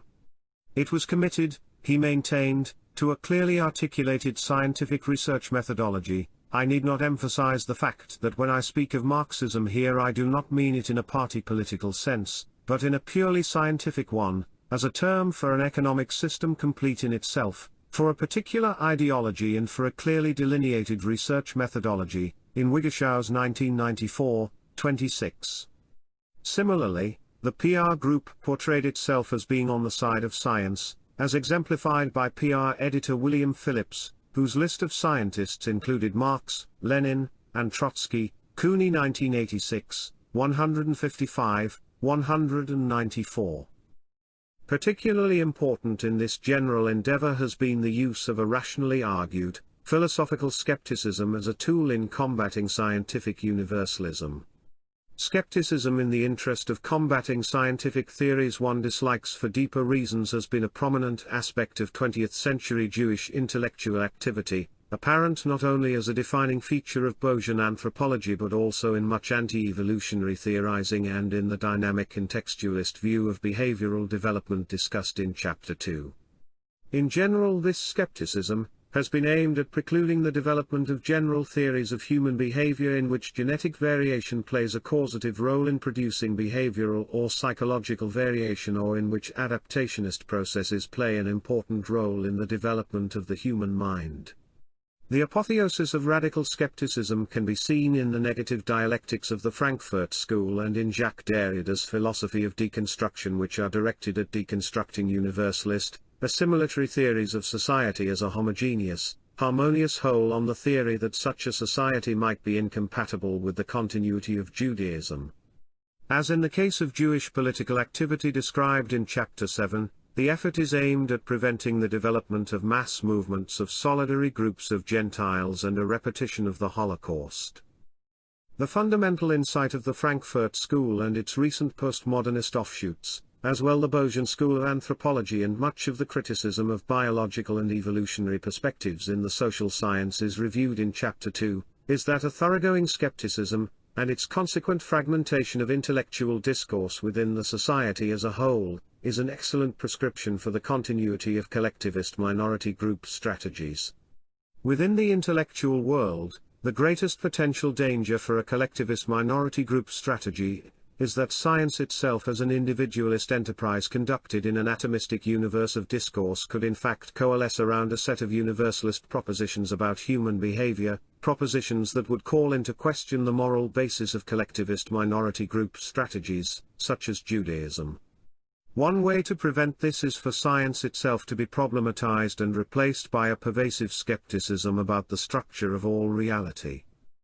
The intended effect of such movements, and to a considerable extent their actual effect, has been to impose a medieval anti-scientific orthodoxy on much of the contemporary intellectual world. Unlike the Christian medieval orthodoxy, which was fundamentally anti-Semitic, it is an orthodoxy that simultaneously facilitates the continuation of Judaism as a group evolutionary strategy, de-emphasizes Judaism as an intellectual or social category, and deconstructs the intellectual basis for the development of majoritarian Gentile group strategies. None of this should be surprising to an evolutionist. Intellectual activity in the service of evolutionary goals has been a characteristic of Judaism dating from the ancient world. See Separation and its Discontents, Chapter 7. In this regard, I suggest that it is no accident that science has developed uniquely in Western individualistic societies. Science is fundamentally an individualistic phenomenon incompatible with high levels of the in-group out-group thinking that has characterized the Jewish intellectual movements discussed in these chapters, and indeed has come to characterize much of what currently passes as intellectual discourse in the West, especially postmodernism, and the currently fashionable multicultural movement. Scientific groups do not have essences in the sense that there are no essential group members and no essential propositions one must ascribe to in order to be a group member. Hull 1988, 512. In the movements reviewed here, however, both of these essentialist propositions appear to be true.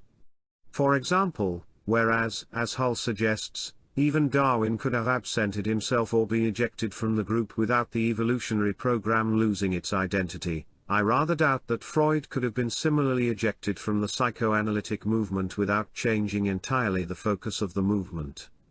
In a comment that indicates the fundamentally individualist nature of scientific communities, Hull notes that although each individual scientist has his or her own view of the essential nature of the conceptual system, the adoption of such an essentialist perspective by the community as a whole could only prevent the conceptual growth characteristic of real science. This individualistic conceptualization of science is highly compatible with recent work in the philosophy of science. A fundamental issue in the philosophy of science is to describe the type of discourse community that promotes scientific thinking in any area of endeavor. As phrased by Donald Campbell, 1993-97, the question is which social systems of belief revision and belief retention would be most likely to improve the competence of reference of beliefs to their presumed reference. I propose that a minimal requirement of a scientific social system is that science not be conducted from an in-group out-group perspective. Scientific progress, Campbell's competence of reference, depends on an individualistic, atomistic universe of discourse in which each individual sees himself or herself not as a member of a wider political or cultural entity advancing a particular point of view but as an independent agent endeavoring to evaluate evidence, and discover the structure of reality. As Campbell, 1986, 121-122, notes, a critical feature of science as it evolved in the 17th century was that individuals were independent agents, who could each replicate scientific findings for themselves. Scientific opinion certainly coalesces around certain propositions in real science, for example, the structure of DNA, the mechanisms of reinforcement, but this scientific consensus is highly prone to defection in the event that new data cast doubt on presently held theories. Thus Barker and Golson, 1984, show that the long rivalry between cognitivist and behaviorist positions in psychology essentially hinged on the results of key experiments that resulted in defection or recruitment to these positions within the psychological community. Arthur Jensen, 1982, 124, summarizes this view well when he notes that when many individual scientists are all able to think as they please and do their research unfettered by collectivist or totalitarian constraints, science is a self-correcting process. Each individual participant in a real science must view himself or herself as a free agent who is continually evaluating the available evidence in order to arrive at the best possible current understanding of reality.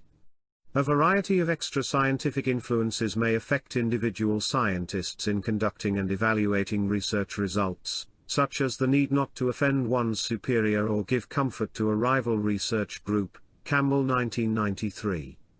A real scientist, however, must self-consciously attempt to remove at least the influence of personal relationships, group ties, gender, social class, political and moral agendas, and even career advancement possibilities. Real scientists change their beliefs on the basis of evidence and are willing to abandon presently held beliefs if they conflict with the evidence. Hull 1988, 19. The assumption is that by honestly endeavoring to remove these influences, scientific consensus increasingly coalesces around propositions in which the reference of scientific propositions have an important role in the creation of scientific belief. As Stove, 1982, 3, notes, despite resistance to the proposition in a large part of the intellectual world, There has been an enormous growth of knowledge in the past 400 years. Nevertheless, consensual progress in the social sciences has not occurred, and I rather doubt that consensual progress will occur until research ceases to be conducted from an in-group out-group perspective. In the movements reviewed here, intellectual endeavor had strong overtones of social group solidarity, as individual participants could always count on others to hold similar views and to present a united front against any unwelcome data. One consequence of the group conflict in the Iberian Peninsula during the period of the Inquisition was that science became impossible. Castro 1971, 576, Halixa. 1989. The ideology supporting the Inquisition, including theologically derived views of the nature of physical reality, became an aspect of a collectivist worldview in which any deviation from the established ideology was viewed as treason to the group. Science requires the possibility and intellectual respectability of committing treason, or rather, it requires the impossibility of treason because there is an implicit understanding that one's views of reality are not a function of group allegiance but of one's independent, individualistic, evaluation of the available evidence. In a real science, the fundamental structure of reality cannot be decided a priori and protected from empirical disconfirmation, as is the case whenever groups develop a political stake in a particular interpretation of reality. Yet this is precisely what occurred during the Inquisition and the period of medieval Christian religious orthodoxy, and it has been the case in all the intellectual movements reviewed here, as well as in much of the Jewish historiography reviewed in Separation and its Discontents, Chapter 7. Because the movements reviewed here have had an underlying Jewish political agenda, the essential doctrines and the direction of research were developed a priori to conform to those interests. And because of the fundamental irrationality of the ideologies involved, the only form these movements could take was that of an authoritarian in-group that would simply excise dissenters from the group. Within these movements, the route to a successful career involved, as a necessary condition, authoritarian submission to the fundamental tenets of the intellectual movement. Nevertheless, at times the situation is more complicated, and even participation in a real scientific culture can also be used to advance Jewish ethnic interests. In Chapter 2 it was noted that the empirical research of Harvard population biologist R.C. Lewontin actually uses methods condemned by the extreme methodological purism with which he has opposed several evolutionary and biological approaches to human behavior. It is interesting in this regard that Lewontin, 1994a, 33, appears to be aware that participation in a truly scientific culture creates a bank account of legitimacy which we can then spend on our political and humanist pursuits. Lewontin has therefore established a reputation in a real scientific community and then used that reputation to advance his ethnic agenda, part of which is to insist on a methodological rigor that is incompatible with social science. Even real science can be converted into political currency. At a deeper level, I suppose, a fundamental aspect of Jewish intellectual history has been the realization that there is really no demonstrable difference between truth and consensus. Within traditional Jewish religious discourse, truth was the prerogative of a privileged interpretive elite that in traditional societies consisted of the scholarly class within the Jewish community. Within this community, truth and reality were nothing more, and were undoubtedly perceived as nothing more, than consensus within a sufficiently large portion of the interpretive community.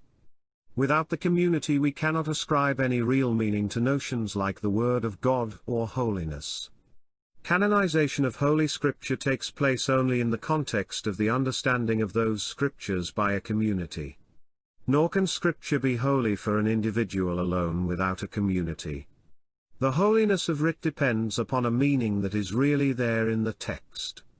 Only the communal reading understanding of the texts makes their meaning, the meaning that is capable of being called holy, as real as the community itself, Agos 1997, 34. As we have seen in Separation and its Discontents, Chapter 7, Jewish religious ideology was an infinitely plastic set of propositions that could rationalize and interpret any event in a manner compatible with serving the interests of the community. Authority within the Jewish intellectual community was always understood to be based entirely on what recognized, i.e., consensual, scholars had said.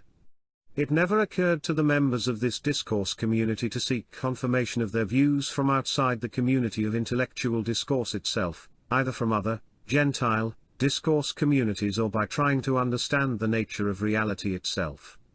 Reality was whatever the group decided it should be, and any dissent from this socially constructed reality would have to be performed within a narrow intellectual space that would not endanger the overall goals of the group. Acceptance of the Jewish canon, like membership in the intellectual movements reviewed here, was essentially an act of authoritarian submission. The basic genius of the Jewish intellectual activity reviewed in these chapters is the realization that hermeneutic communities based solely on intellectual consensus within a committed group are possible even within the post-Enlightenment world of intellectual discourse and may even be successfully disseminated within the wider Gentile community to facilitate specific Jewish political interests. The difference from the pre-Enlightenment world, of course, is that these intellectual discourses were forced to develop a facade of science in order to appeal to Gentiles. Or, in the case of the skeptical thrust of Derrida's philosophy of deconstruction and the Frankfurt School, but not involvement in activities such as the authoritarian personality, it was necessary to defend the viability of philosophical skepticism. The scientific veneer and philosophical respectability sought by these movements then functioned to portray these intellectual movements as the result of individualistic free choice based on rational appraisals of the evidence. This in turn necessitated that great efforts were required to mask Jewish involvement and domination of the movements, as well as the extent to which the movements sought to attain specific Jewish political interests. Such efforts at de-emphasizing Jewish involvement have been most apparent in radical political movements and psychoanalysis, but they are also apparent in Bayesian anthropology. Although the Jewish political agenda of the Frankfurt School was far less camouflage, even here an important aspect of the program was the development of a body of theory applicable to any universalist conception of society and not in any way dependent on the articulation of a specifically Jewish political agenda. As a result, this ideological perspective and its postmodern descendants have been enthusiastically embraced by non-Jewish minority group intellectuals with their own political agendas. The phenomenon is a good example of the susceptibility of Western individualist societies to invasion by cohesive collectivist groups of any kind. I have noted a strong historical tendency for Judaism to prosper in Western individualist societies and to decline in Eastern or Western collectivist societies. See Separation and its Discontents, chapters 3-5, A People That Shall Dwell Alone, chapter 8. Jews benefit greatly from open, individualistic societies in which barriers to upward mobility are removed and in which intellectual discourse is not prescribed by Gentile-dominated institutions like the Catholic Church. But, as Charles Liebman, 1973, 157, points out, Jews sought the options of the Enlightenment but rejected its consequences by, in my terms, retaining a strong sense of group identity in a society nominally committed to individualism. Individualist societies develop republican political institutions and institutions of scientific inquiry that assume that groups are maximally permeable, and highly subject to defection when individual needs are not being met. Individualists have little loyalty to in-groups and tend not to see the world in terms of in-groups and out-groups. There is a strong tendency to see others as individuals and evaluate them as individuals even when the others are acting as part of a collectivist group. Triandis 1995. As a result, intellectual movements that are highly collectivist may come to be regarded by outsiders in individualistic societies as the result of individualistic, rational choice of free agents. Evidence suggests that Jews have been concerned to portray Jewish intellectual movements as the result of enlightened free choice. Thus Jewish social scientists were instrumental in portraying Jewish involvement in radical political causes as the free choice of a gifted minority, Rothman and Lichter 1982, 118, and I have noted the role of the media in portraying Freud as a tireless seeker of truth. Yet because of their collective, highly focused efforts and energy, these groups can be much more influential than the atomized, fragmented efforts of individuals. The efforts of individualists can easily be ignored, marginalized, or placed under anathema. In contrast, the collectivity continues to dominate intellectual discourse because of its cohesiveness and its control of the means of intellectual production. In the long run, however, there is reason to believe that the Western commitment to individualism depends on the absence of powerful and cohesive collectivist groups acting within society, separation and its discontents, chapters 3 to 5. It is of some importance that none of these post-Enlightenment intellectual movements reviewed here developed a specific positive rationale for continued Jewish identification. The material reviewed in this volume indicates that such an ideological rationale will not be forthcoming because, in a very basic sense, Judaism represents the antithesis of the Enlightenment values of individualism, and its correlative scientific intellectual discourse. In the economic and social sphere, Judaism represents the possibility of a powerful, cohesive group ethnic strategy that provokes anti-individualist reactions in Gentile outgroups and threatens the viability of individualist political and social institutions.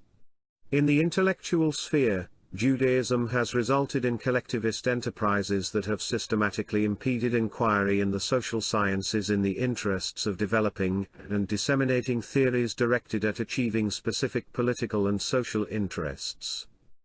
It is thus not surprising that although these theories were directed at achieving specific Jewish interests in the manipulation of culture, they could not tell their name, that is, they were forced to minimize any overt indication that Jewish group identity or Jewish group interests were involved, and they could not develop a specific rationale for the Judaism acceptable within a post-Enlightenment intellectual context.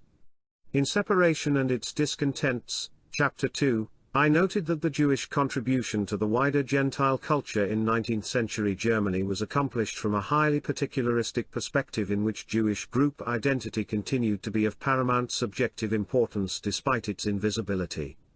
Similarly, because of the need for invisibility, the theories and movements discussed here were forced to de-emphasize Judaism as a social category, a form of crypsis discussed extensively in Separation and Its Discontents, Chapter 6, as a common Jewish technique in combating antisemitism.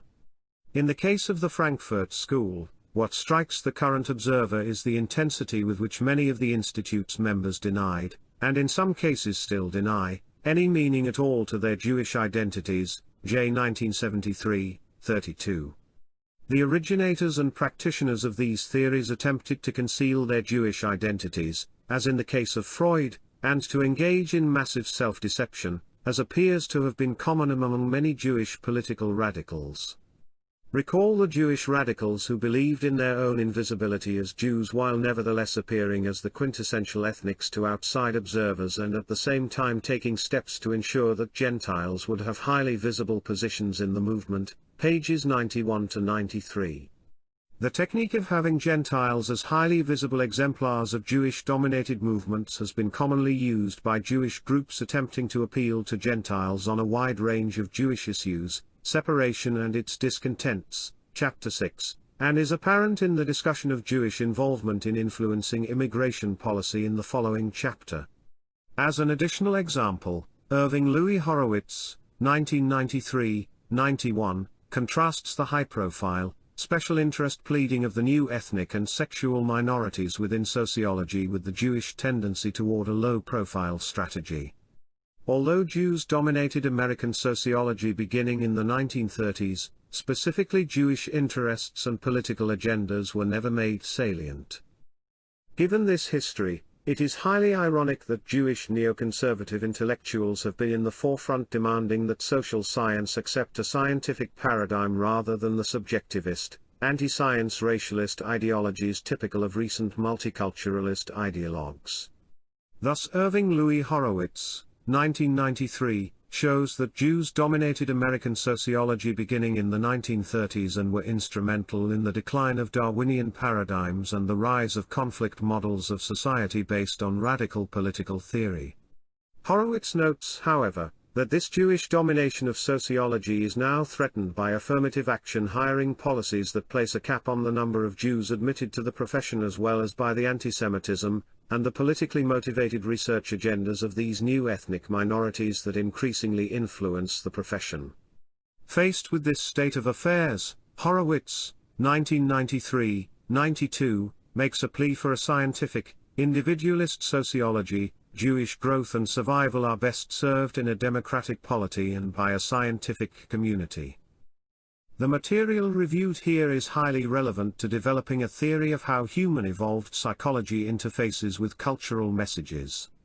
Evolutionists have shown considerable interest in cultural evolution and its relation to organic evolution. Flynn, 1997. Dawkins, 1976, for example, developed the idea of memes as replicating cultural units transmitted within societies. Memes may be adaptive or maladaptive for the individuals or the societies adopting them. In terms of the present undertaking, the Jewish intellectual and cultural movements reviewed here may be viewed as memes designed to facilitate the continued existence of Judaism as a group evolutionary strategy. Their adaptiveness for Gentiles who adopt them is highly questionable, however, and indeed, it is unlikely that a Gentile who believes that, for example, antisemitism is necessarily a sign of a pathological personality is behaving adaptively. The question is, what evolved features of the human mind make people likely to adopt memes that are inimical to their own interests? On the basis of the material reviewed here, one critical component appears to be that these memes are promulgated from highly prestigious sources, suggesting that one feature of our evolved psychology is a greater proneness to adopt cultural messages deriving from people and individuals with high social status. Social learning theory has long been aware of the tendency for models to be more effective if they have prestige and high status, and this tendency fits well with an evolutionary perspective in which seeking high social status is a universal feature of the human mind. Macdonald, 1988a.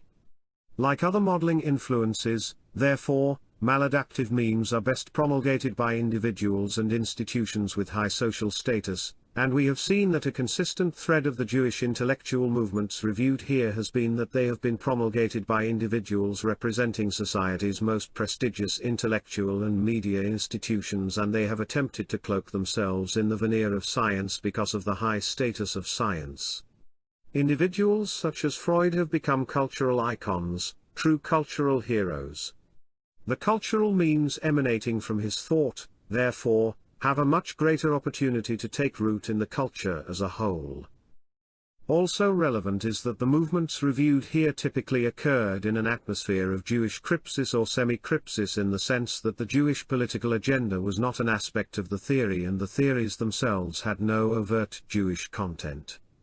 Gentile intellectuals approaching these theories were therefore unlikely to view them as aspects of Jewish-Gentile cultural competition or as an aspect of a specifically Jewish political agenda. To the contrary, they were more likely to view the promulgators of these theories as just like themselves, as individualists seeking scientifically grounded truth about humans and their societies. Social psychological theory has long known that similarity is highly conducive to liking, and this phenomenon is susceptible to an evolutionary analysis. Rushton, 1989.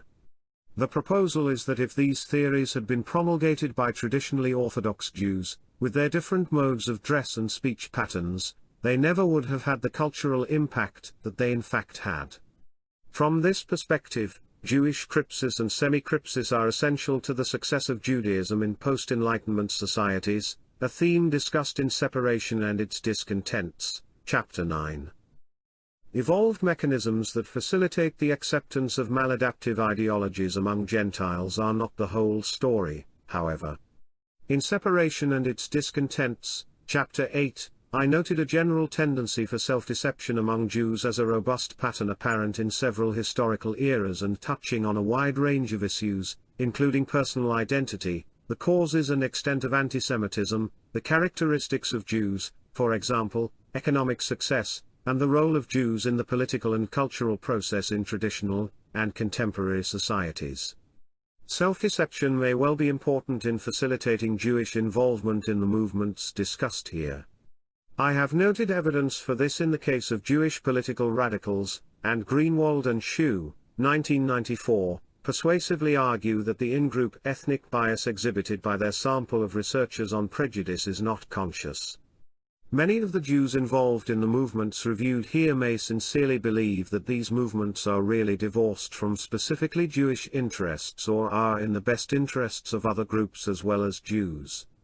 They may sincerely believe that they are not biased in their associational patterns or in their patterns of citation in scientific articles, but, as Trivers notes, 1985, the best deceivers are those who are self-deceived. Finally, theories of social influence deriving from social psychology are also relevant and may yield to an evolutionary analysis. I have suggested that the means generated by these Jewish intellectual movements achieve their influence, at least at first, because of the processes of minority group influence. The issue of whether this aspect of social psychology may be viewed as part of the evolved design features of the human mind remains to be researched. Appendix to Chapter 6, Review of Eric P. Kaufman's The Rise and Fall of Anglo-America. Eric P. Kaufman's The Rise and Fall of Anglo-America presents the case that Anglo-America committed what one might call suicide by idea. White, Anglo-Saxon Protestants were motivated to give up ethnic hegemony by their attachment to Enlightenment ideals of individualism and liberty. Anglo-Americans simply followed these ideals of the Enlightenment to their logical conclusion, with the result that immigration was opened up to all peoples of the world, multiculturalism became the cultural ideal, and whites willingly allowed themselves to be displaced from their preeminent position among the elites of business, media, politics, and the academic world. Kaufman explicitly rejects the proposal that the decline of Anglo-America occurred as a result of some external force. His view is therefore an important contrast to the view elaborated in the Culture of Critique that the rise of Jews to elite status in the United States and particular Jewish intellectual and political movements, for example, the movement to open immigration to all the peoples of the world, were critically necessary, not sufficient, conditions for the collapse of white America. My view is that the outcome was the result of ethnic conflict over the construction of culture. Indeed, the fall of Anglo-Saxon America is a textbook case of how deadly the conflict over the construction of culture can be. In this review, I will show where Kaufman goes wrong, mainly by committing sins of omission in ignoring the Jewish role in the decline of Anglo-America. But it must be said that he provides a fascinating historical overview of the decline of whites in the U.S. As he notes, it was not very long ago that America strongly asserted that it was a nation of Northwestern Europeans and intended to stay that way. As discussed in Chapter 7 of the Culture of Critique, the 1924 Johnson-Reed Act was carefully designed to preserve the ethnic status quo as of 1890, thereby ensuring the dominance of Anglo-Americans. In 1952, the McCarran-Walter Act reiterated the bias toward Northwestern Europe, and was passed over President Truman's veto. But only a decade later, in the 1960s, white America began the process of ethnic and cultural suicide. By the 1960s, as if by magic, the centuries-old machinery of WASP America began to stall like the spacecraft of Martian invaders in the contemporary hit film, War of the Worlds. In 1960, the first non-Protestant president was elected. In 1965, the national origins quota regime for immigration was replaced by a colorblind system.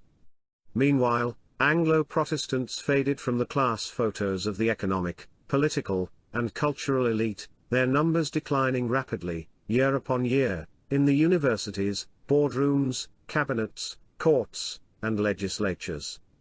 At the mass level, the courts holding Anglo-Protestant Americans together began to unwind, as secular associations and mainline churches lost millions of members while the first truly national, non-WASP cultural icons appeared.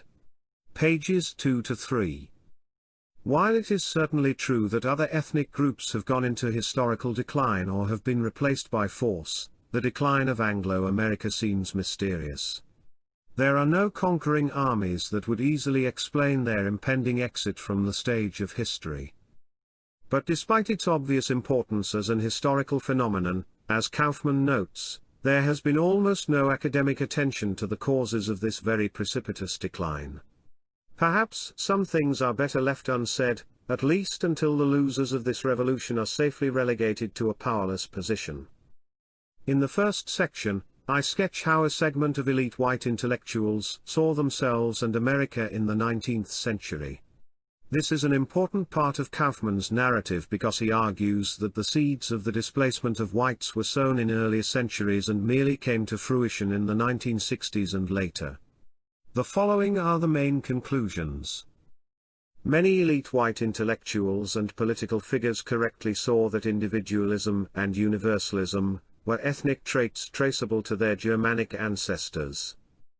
White liberals during the 19th century often had a muddled view of race, thinking that environmental changes would quickly alter racial traits. Even white liberals imagined that in the future America would be populated by people like them, white Anglo-Saxon Protestants. Liberal attitudes on race were part of elite culture emanating from the Puritan strand of American culture, and already in the 19th century there was a gap between elite and popular attitudes. 19th century trends, freedom, representative government, and individualism as Anglo-Saxon ethnic traits. Confident assertions of white ethnic identity are virtually non-existent these days. However, Kaufman shows that in the 18th and 19th centuries, Anglo-Americans had a strong sense that they were the biological descendants of freedom-loving Anglo-Saxon tribes. The New England town meeting was likened to the Anglo-Saxon tribal council, and the statements of Tacitus regarding the free, egalitarian qualities of the Anglo-Saxons were given an American interpretation, p. 18. For example, Tacitus, the king or the chief, according to age, birth, distinction in war, or eloquence, is heard, more because he has influence to persuade than because he has power to command. If his sentiments displease them, they reject them with murmurs, if they are satisfied, they brandish their spears. The yeoman farmer was considered the ethnic prototype.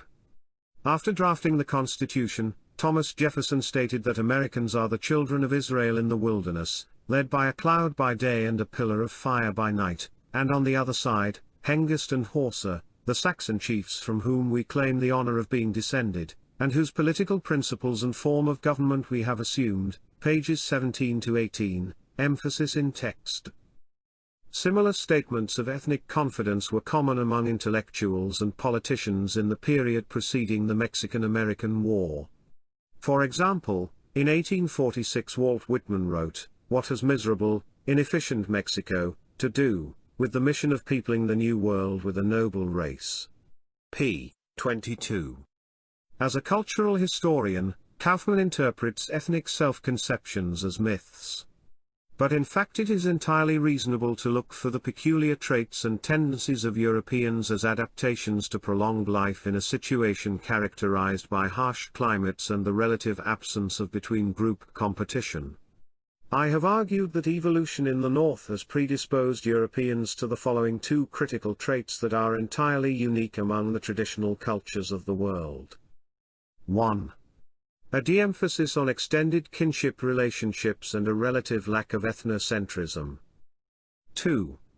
A tendency toward individualism and all of its implications, individual rights against the state, representative government, moral universalism, and science. In other words, Jefferson was quite probably correct to view the Anglo-Saxon tendencies toward individualism and representative government as ethnic traits. A critical feature of individualism is that group boundaries are relatively permeable, and assimilation is the norm. As Kaufman notes, even in the 19th century, individualism resulted in assimilation rather than maintaining impermeable boundaries with other whites. Interethnic relations followed a pattern of Anglo-conformity. Immigrants were to be made into American WASPs by absorbing American English, American liberty, and American Protestantism and, ultimately, by intermarrying with Americans, p. 19. For example, in the late 18th century, the response to large-scale German settlements in Pennsylvania was to reject German-American separatism and a multicultural model of America. Attempts to make German an official language and have laws written in German were rebuffed. German Americans began anglicizing their names to better fit into the American milieu. There was an assumption, even among many liberals, that these ethnic others would look and act like Anglo-Americans. In the 19th century, liberals typically had an optimistic, expansionist Anglo-conformism that accepted the immigrants, provided they looked like Anglo-Protestants and assimilated to the WASP myth symbolic corpus, p. 37. Double consciousness, the tension between individualism and ethnic identity. 19th-century American intellectuals tended to have what Ralph Waldo Emerson called a double consciousness, a tendency to think of America as committed to a non-racial liberal cosmopolitanism as well as a tendency to identify strongly with their Anglo-Saxon ethnicity. This fits with individualism because the ideal is to assimilate others rather than to erect strong ethnic boundaries. During this period, expressions of double consciousness can be found among the intellectual elite in which assertions of Anglo-Saxon ethnicity coexisted with statements of universalism. Emerson himself was an example of double consciousness. He wrote that America was the asylum of all nations, the energy of Irish, Germans, Swedes, Poles, and Cossacks, and all the European tribes of the Africans and Polynesians, will construct a new race, as vigorous as the new Europe which came out of the smelting pot of the Dark Ages. This very clear statement of universalism coexisted with the following statement from around the same time: it cannot be maintained by any candid person that the African race have ever occupied or do promise ever to occupy any very high place in the human family. The Irish cannot, the American Indian cannot, the Chinese cannot. Before the energy of the Caucasian race all other races have quailed and done obeisance. Pages 44 to 45. Despite Kaufmann's claims, these ideas are not really contradictory. The idea that there are differences between the races is compatible with the idea that eventually the races will amalgamate, and be better for it. In his book English Traits, Emerson acknowledges racial differences. Race is a controlling influence in the Jew who, for 2 millenniums, under every climate, has preserved the same character and employments. Race in the Negro is of appalling importance, p. 27. However, he maintains that racial boundaries are weak and that the best nations are those the most widely related, and navigation, as effecting a worldwide mixture, is the most potent advancer of nations, p. 28. What is odd is Emerson's belief that the English race could remain the English race even after absorbing other races. Emerson thought that immigrants to America would literally be assimilated to the English race. The foreign element, in America, however considerable, is rapidly assimilated, resulting in a population of English descent and language. My emphasis. This is an example of the muddled thinking on race that was characteristic of many intellectuals during the 19th century. Kaufmann reviews the various strains of 19th-century liberalism that de-emphasized white or Anglo-Saxon identity.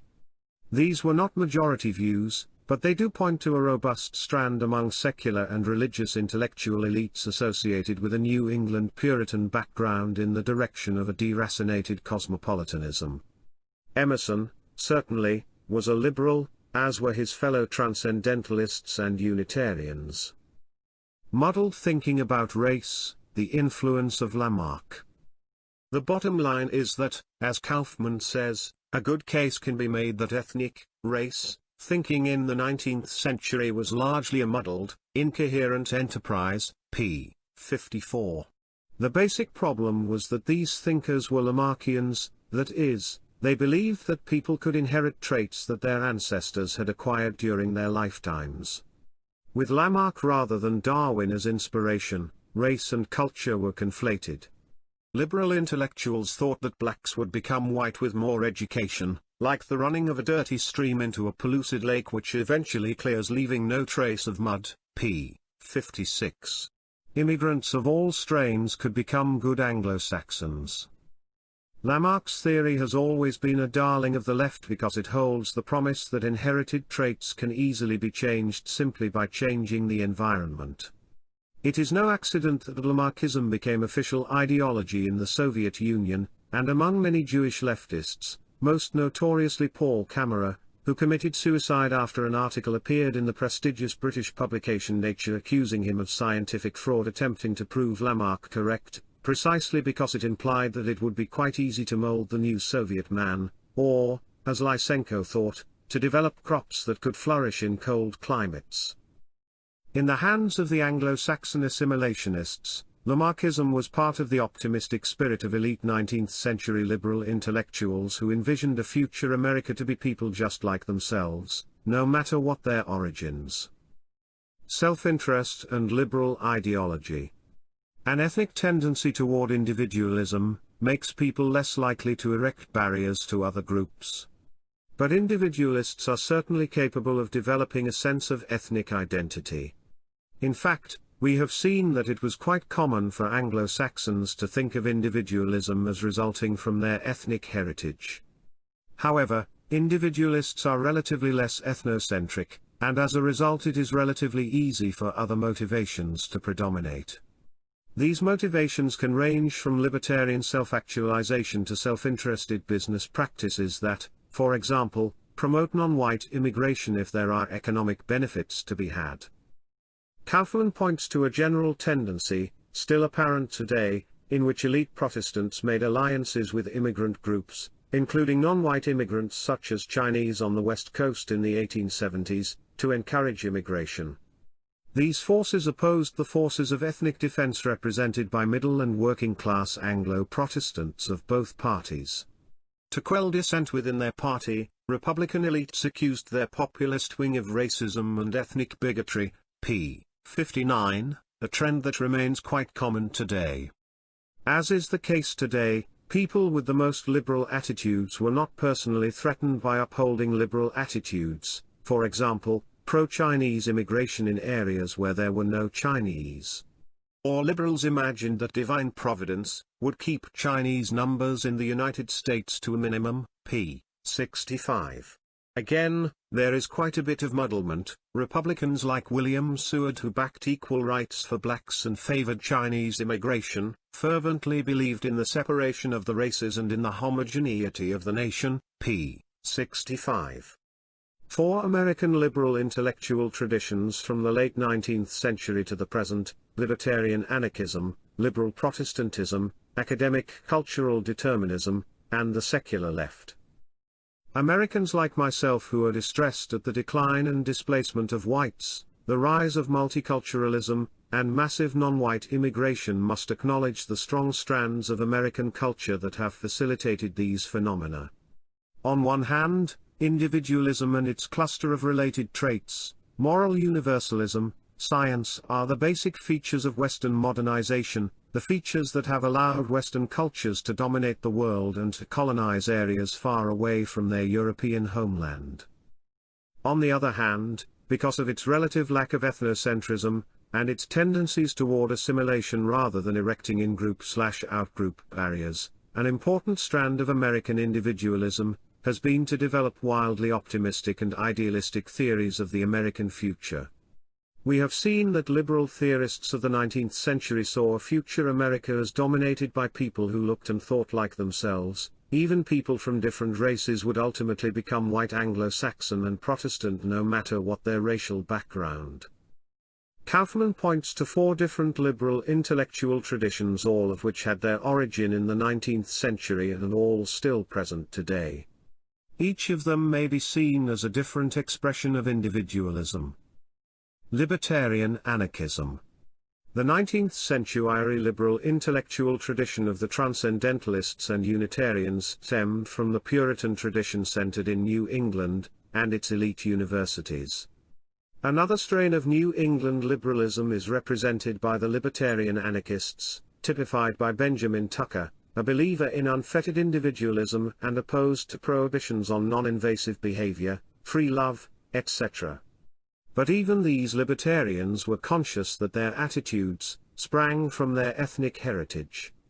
As Kaufman notes, the radical tradition of anarchic individualism did not necessarily point in a cosmopolitan direction, but, as with radical figures, such as Thomas Jefferson, Horace Greeley, Emerson, and Walt Whitman, often reinforced ethno-national pride. Anarchist logic did not wipe clear all traces of white, Anglo-Saxon Protestant attachment. Evidently, the cosmopolitan paradigm had yet to fully shake its cognitive ballast of dominant ethnicity, pages 88 to 89. A large part of the vision of what Kaufman calls the expressive pathfinders in the early 20th century was a rebellion against small-town Protestant America, its sexual repression, and its other mores which resulted in exclusion of some, for example, homosexuals. This expressive individualist avant-garde culture of New York was not significant in the 19th century, being overshadowed by the genteel radicalism emanating from New England. The New Bohemians in Greenwich Village, ca.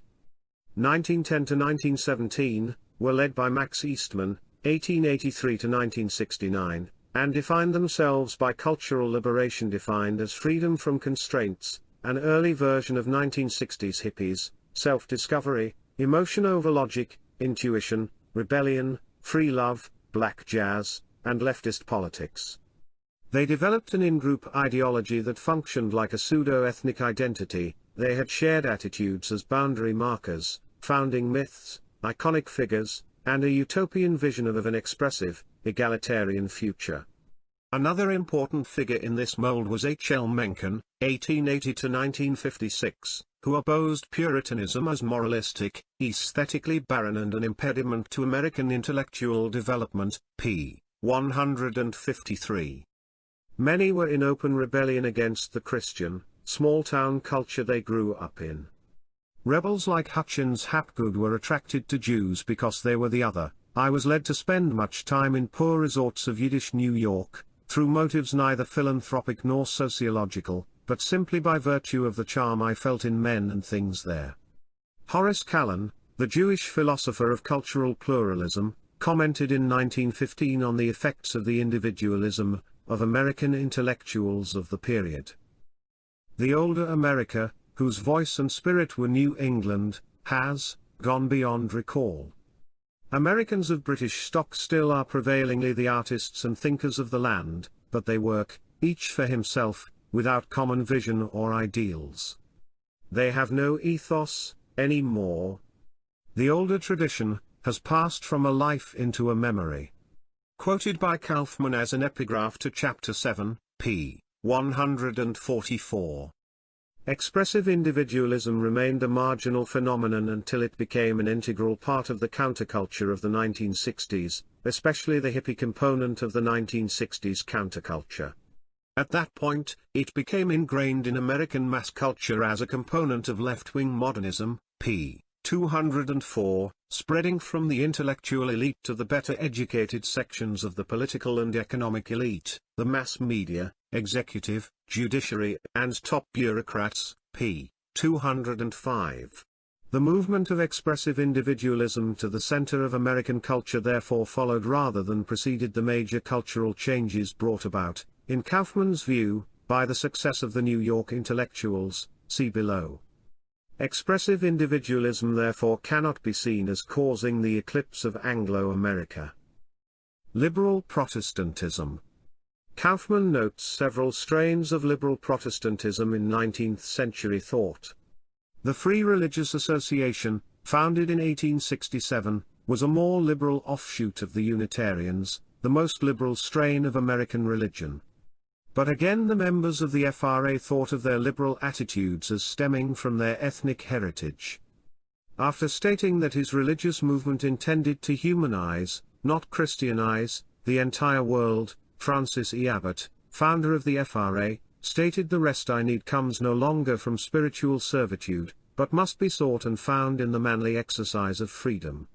It is to those who feel this Anglo-Saxon instinct of liberty stirring in their hearts that my words are addressed, not to those who feel no galling pressure from the easy yoke, p. 90, my emphasis. Merrill Gates, 1848 to 1922, president of Rutgers College and a Congregationalist preacher, also combined his religious commitments with a belief that his political attitudes stemmed from his ethnic heritage. There is no other manifest destiny for any man than liberty. To this we, liberals, are committed, by all the logic of 2,000 years of Teutonic and Anglo-Saxon history, since Arminius made a stand for liberty against the legions of Rome, p. 90. Kaufmann points out that we should bear in mind that FRA members at this point had failed to relinquish their Anglo-Protestant psychic redoubts, and none spoke of stripping the nation of its implicitly white, Anglo-Saxon, or Protestant heritage, p. 91. Many Protestants believed that all Americans would eventually voluntarily become Protestants. Religious leaders, particularly Methodists and Baptists, rejected the idea of writing Christianity into the U.S. Constitution, but they retained the belief that the U.S. government was Christian. Anglo-Protestants wanted their tradition to be supreme, but their Universalist liberal commitments would not countenance boundary-defining measures of legislative origin, p. 47.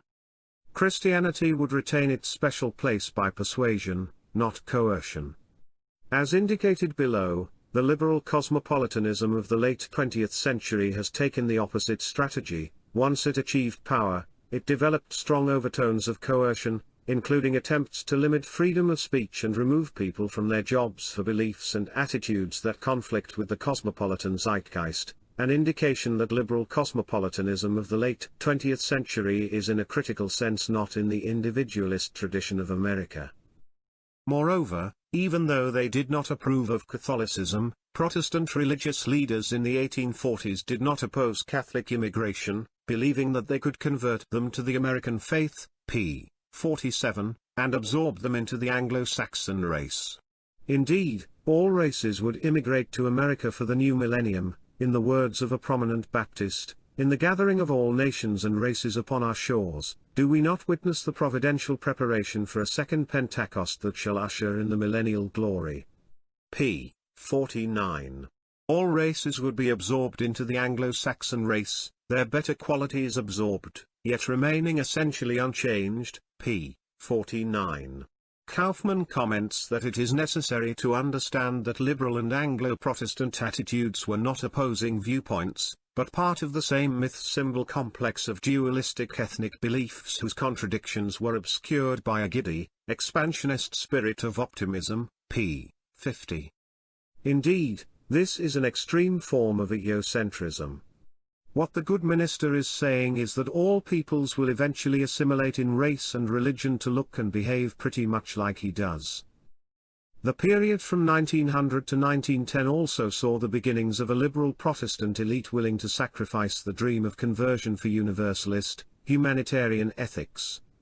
The idea that Anglo-Saxons would convert the world to Protestant Christianity, common in the late 19th century, faded after 1910. This elite was more open to religious relativity, and criticized the implicit whiteness of Christian missionaries. The Federal Council of Churches, FCC, Estab. 1908, became a key organizing body for liberal Protestantism. In 1924, at the time when the U.S. Congress was overwhelmingly passing an immigration restriction bill biased toward immigration from northwestern Europe, the FCC resolved that the assumption of inherent racial superiority by dominant groups around the world is neither supported by science nor justified by ethics. The effort to adjust race relations on that basis and by the use of force is a denial of Christian principles of the inherent superiority of ethical values and the supreme worth of personality. As it applies to the white and Negro people in America, it is a philosophy that leads only to suffering and despair. p. 124. The FCC used Universalist passages from the New Testament rather than passages reflecting Jewish ethnic interests from the Old Testament. This was an elite point of view, and there was a major gap with popular attitudes. The 1920s saw the Protestant masses devoted to immigration restriction and fearful of communism, and other forms of political radicalism associated with immigrants, with many sympathetic to the Ku Klux Klan. Despite these popular sentiments, the Protestant media and ministers in the North and the South attacked the KKK throughout the 1920s. Some liberal ministers were forced to leave their congregations because of popular attitudes. This elite established itself at the highest levels of the culture well before the final fall of Anglo-America. From 1918 to 1955, the concept of national identity held by Anglo-Protestant university administrators, intellectuals, federal bureaucrats and the federal executive underwent a shift from a WASP conception to a more pluralist construct, p. 130. This elite attitude embraced pluralism rather than assimilation. But liberal progressivism was not characteristic of the great mass of American whites. Liberal progressives soon found themselves marginal not only to American society, but to the progressive mainstream as well, p. 105. During the 1920s there was a rise of fundamentalist, non-elite Protestantism typified by figures like Billy Sunday, and Carl McIntyre in opposition to the liberal elite establishment. The masses of Protestants, even in liberal denominations, did not buy into the cosmopolitanism of the elites. The FCC and the religious media opposed the Reed-Johnson Act of 1924, a position which was very much a minority point of view. During the 1930s and the early stages of World War II, the only successful attempt to get Protestants to respond positively to refugees was when they were British. Jewish refugees were harder to place and the response was not enthusiastic, p. 137.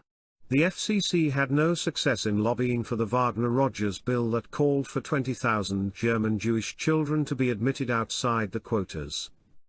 The FCC entered the mainstream when it condemned communism after World War II.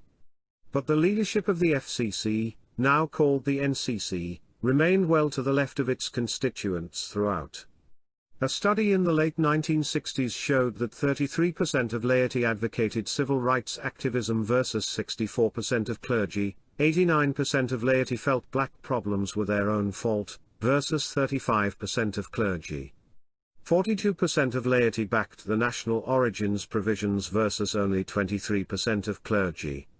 Kaufman says that the elite had little effect on the attitudes of the laity. The liberal progressives and ecumenical Protestants were an elite of university-educated people who self-consciously thought of themselves as a better element, that is, they had a sense of moral superiority. But Kaufman acknowledges that this genteel liberal progressive vision was limited, p. 144, and by itself probably would not have resulted in profound cultural change. In general, the liberal elite among the religions moved in step with their secular liberal brethren. That is, they followed secular trends rather than led the trends, and as a result they are ultimately of little importance for understanding the fall of Anglo-Saxon America. Academic cultural determinism, and anti-Darwinism. In academic history in the late 19th century, Frederick Jackson Turner thought of America as a melting pot in which the frontier environment fused immigrants into an American race. The new race would not be Anglo-Saxon or English but distinctively American. Turner was therefore a Lamarckian, a believer in the idea that acquired traits could be inherited. The American frontier environment shaped the characteristics of the new race which were then passed down as genetic traits. Nevertheless, Turner was not sympathetic to the new immigrants. Evidently, Turner had merely emphasized one part of his inherited American ethnic mythology, frontier, liberty, agrarianism, without jettisoning the other symbols, Protestantism, Nordic whiteness, p. 52. But, as Kaufman notes, it was a short step from Turner's ideas to even more radical forms of liberal cosmopolitanism. His general perspective was assimilationist, distrust of new immigrants combined with hope that they would become culturally assimilated to Anglo-Saxon culture and a common racial identity. In the 20th century, Franz Boas and his students dominated the American Anthropology Association and had a wide influence in other academic disciplines. Boasian anthropology is the premier cultural determinism theory of the 20th century, and may be considered a Jewish intellectual movement.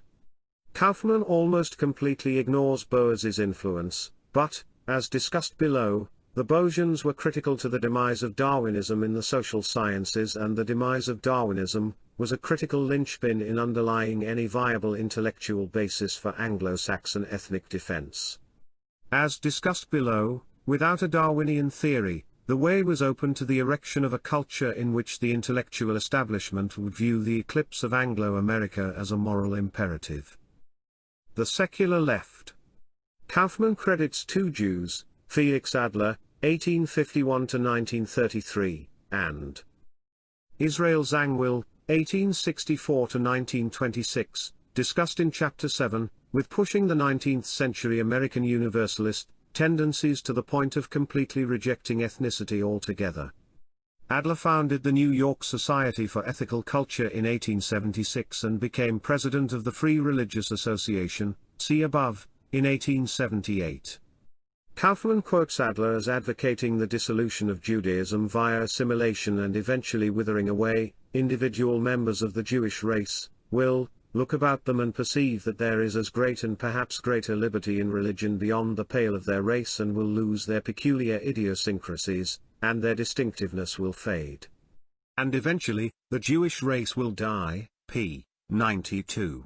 However, Adler believed that Jews should only universalize themselves out of existence when the task of ethnic dissolution of non-Jews was complete, p. 92. Indeed, Adler declared that so long as there shall be a reason of existence for Judaism, so long the individual Jews will keep apart and will do well to do so, p. 92. According to Adler, then, the reason for existence of Judaism was to evangelize his new universalist religion of ethical culture until the whole world was converted. Kaufmann observes that under Adler's influence Anglo-Protestant thinkers would call for Anglo-Protestantism's termination as forthrightly as Adler did for the Jews, p. 92. In fact, the Anglos applied Adler's doctrine more thoroughly than he advocated for his own ethnic group. Indeed, Adler's ideas are remarkably congruent with the ideas of prominent Reform Judaism rabbis of the period.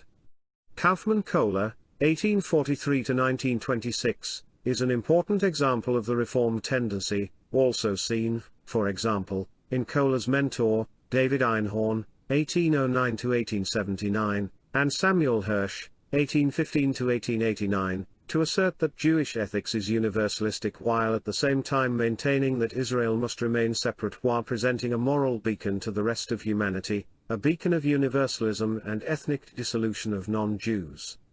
As I note in Separation and its Discontents, Chapter 7, one cannot underestimate the importance of the fact that the central pose of post-Enlightenment Jewish intellectuals is a sense that Judaism represents a moral beacon to the rest of humanity.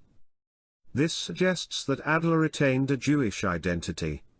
Adler was married to a Jewish woman and maintained Jewish associates, for example, a close friendship with Louis Brandeis. Brandeis, who was an important Zionist activist of the period, was married to a sister of Adler's wife. But Adler left Judaism for a more rigorous, universalist and humanist non-theistic ministry that was combined with progressive social action. Adler was thus the prototype of the 20th-century secular, leftist Jewish political activist, opposing Anglo-Saxon ethnic hegemony, and making alliances with non-Jews with similar political sympathies. My review of Jewish leftists, see Chapter 3, shows that they typically retain a strong sense of Jewish identification, often not explicitly and not religiously, but rather in their friends, associates, spouses and attitudes toward Jewish issues, especially anti-Semitism. Many Jewish leftists who denied having Jewish identities found that they had a profound commitment to Judaism with the rise of National Socialism in Germany, and to Israel during the Six-Day War of 1967. In general, Jewish identification of non-religious Jews is complex, with Jewish identity more likely to surface during perceived threats to Jews. Israel Zangwill, the other Jewish advocate of ethnic dissolution highlighted by Kaufmann, had a strong Jewish identity. Despite marrying a non-Jew and advocating the dissolution of all ethnic groups, Zangwill was a prominent advocate of a Jewish homeland and was active in Jewish politics throughout his life. Indeed, Zangwill was well aware that Anglo-Saxon ideals of individualism and universalism could be used in the battle against immigration restriction. During the debate on the 1924 immigration law, the House Majority Report emphasized the Jewish role in defining the intellectual battle in terms of Nordic superiority and American ideals rather than in the terms of an ethnic status quo actually favored by the committee. The cry of discrimination is, the committee believes, manufactured and built up by special representatives of racial groups, aided by aliens actually living abroad. Members of the committee have taken notice of a report in the Jewish Tribune, New York, February 8, 1924, of a farewell dinner to Mr. Israel Zangwill which says, Mr. Zangwill spoke chiefly on the immigration question, declaring that if Jews persisted in a strenuous opposition to the restricted immigration there would be no restriction. If you create enough fuss against this Nordic nonsense, he said, you will defeat this legislation. You must make a fight against this bill, tell them they are destroying American ideals. Most fortifications are of cardboard, and if you press against them, they give way. Although Kaufman represents Zangwill as advocating the melting together of all racial groups, the reality is a bit more subtle. Zangwill's views on Jewish-Gentile intermarriage were ambiguous at best and he detested Christian proselytism to Jews. Zangwill was an ardent Zionist and an admirer of his father's religious orthodoxy as a model for the preservation of Judaism. He believed Jews were a morally superior race whose moral vision had shaped Christian and Muslim societies and would eventually shape the world, although Christianity remained morally inferior to Judaism. Jews would retain their racial purity if they continued to practice their religion. So long as Judaism flourishes among Jews there is no need to talk of safeguarding race or nationality, both are automatically preserved by the religion. Zangwill, quoted in Israel Zangwill, by Joseph Leftovich, 1957, 161.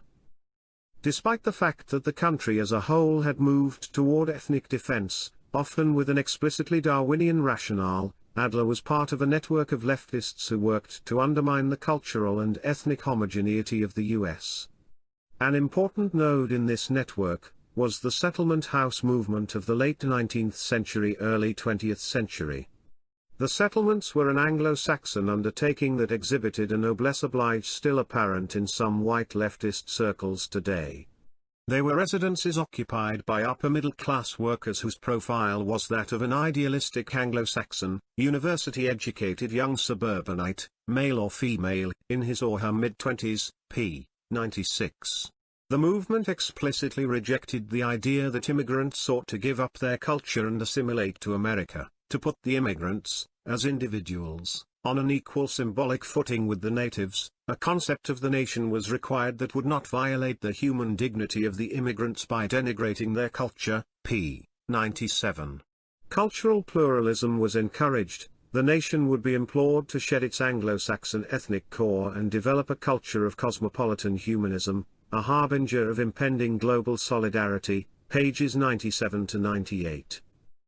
The leader of the settlement house movement, Jane Addams, advocated that America shed all allegiance to an Anglo-Saxon identity. Addams came from a liberal Quaker background, another liberal strand of American Anglo-Saxon Protestant culture, like the Puritans stemming from a distinctive British subculture. In general, the Quakers have been less influential than the Puritans, but their attitudes have been even more consistently liberal than the Puritan-descended intellectuals who became a dominant intellectual, liberal elite in the 19th century. For example, John Woolman, the quintessential Quaker, was an 18th-century figure who opposed slavery, lived humbly, and, most tellingly for the concept of ethnic defense, felt guilty about preferring his own children to children on the other side of the world. A connection between Jane Addams and the Puritan intellectual tradition was that Harvard philosopher William James influenced Addams and approved her ideas. James was a member of Felix Adler's Ethical Culture Society, a group that Kaufman terms the fount of Jewish cosmopolitanism, p. 101, and his student was Horace Callan, the premier theorist of a multicultural America, and an ardent Zionist. William James was a moral universalist, moral progress is a value that outweighed group survival, a point of view that reaffirmed Felix Adler's cardinal dictum that particular ethnic groups had a duty to sacrifice their existence for the progress of humankind. The dominant Anglo-Saxon group had no case for its preservation but instead needed to devote itself to bring about the new cosmopolitan humanity, p. 102. This was a rarefied phenomenon of a small but elite minority. Even many settlement workers believed in an Anglo-Saxon America, and favored immigration restriction. Randolph Bourne's Atlantic Monthly article of 1916 is a classic statement of a multicultural ideal for America. Bourne, who, as Kaufman notes, was a disciple of Horace Callan, who is discussed in Chapter 7, acknowledged the concern that different nationalities hadn't blended, but he advocated that America become the first international nation, a cosmopolitan federation of national colonies. All other ethnic groups would be allowed to retain their identity and cohesion. It is only the Anglo-Saxon that is implored to be cosmopolitan. In particular, Bourne wrote that it is not the Jew who sticks proudly to the faith of his fathers and boasts of that venerable culture of his who is dangerous to America, but the Jew who has lost the Jewish fire and become a mere elementary, grasping animal. People like Bourne, H. L. Mencken, and Sinclair Lewis had a strong sense of intellectual elitism and rebellion against Protestant, small-town America. A character in Sinclair Lewis's Main Street complains that the townspeople have a standardized background, scornful of the living, a savorless people, gulping tasteless food, and viewing themselves as the greatest race in the world, p. 158.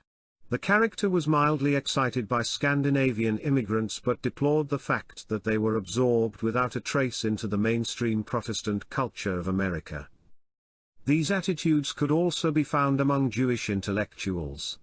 Walter Lippmann called America a nation of villagers, p. 156, a harbinger of the hostility of Hollywood to small-town America discussed below. The period of ethnic defense, 1880 to 1965.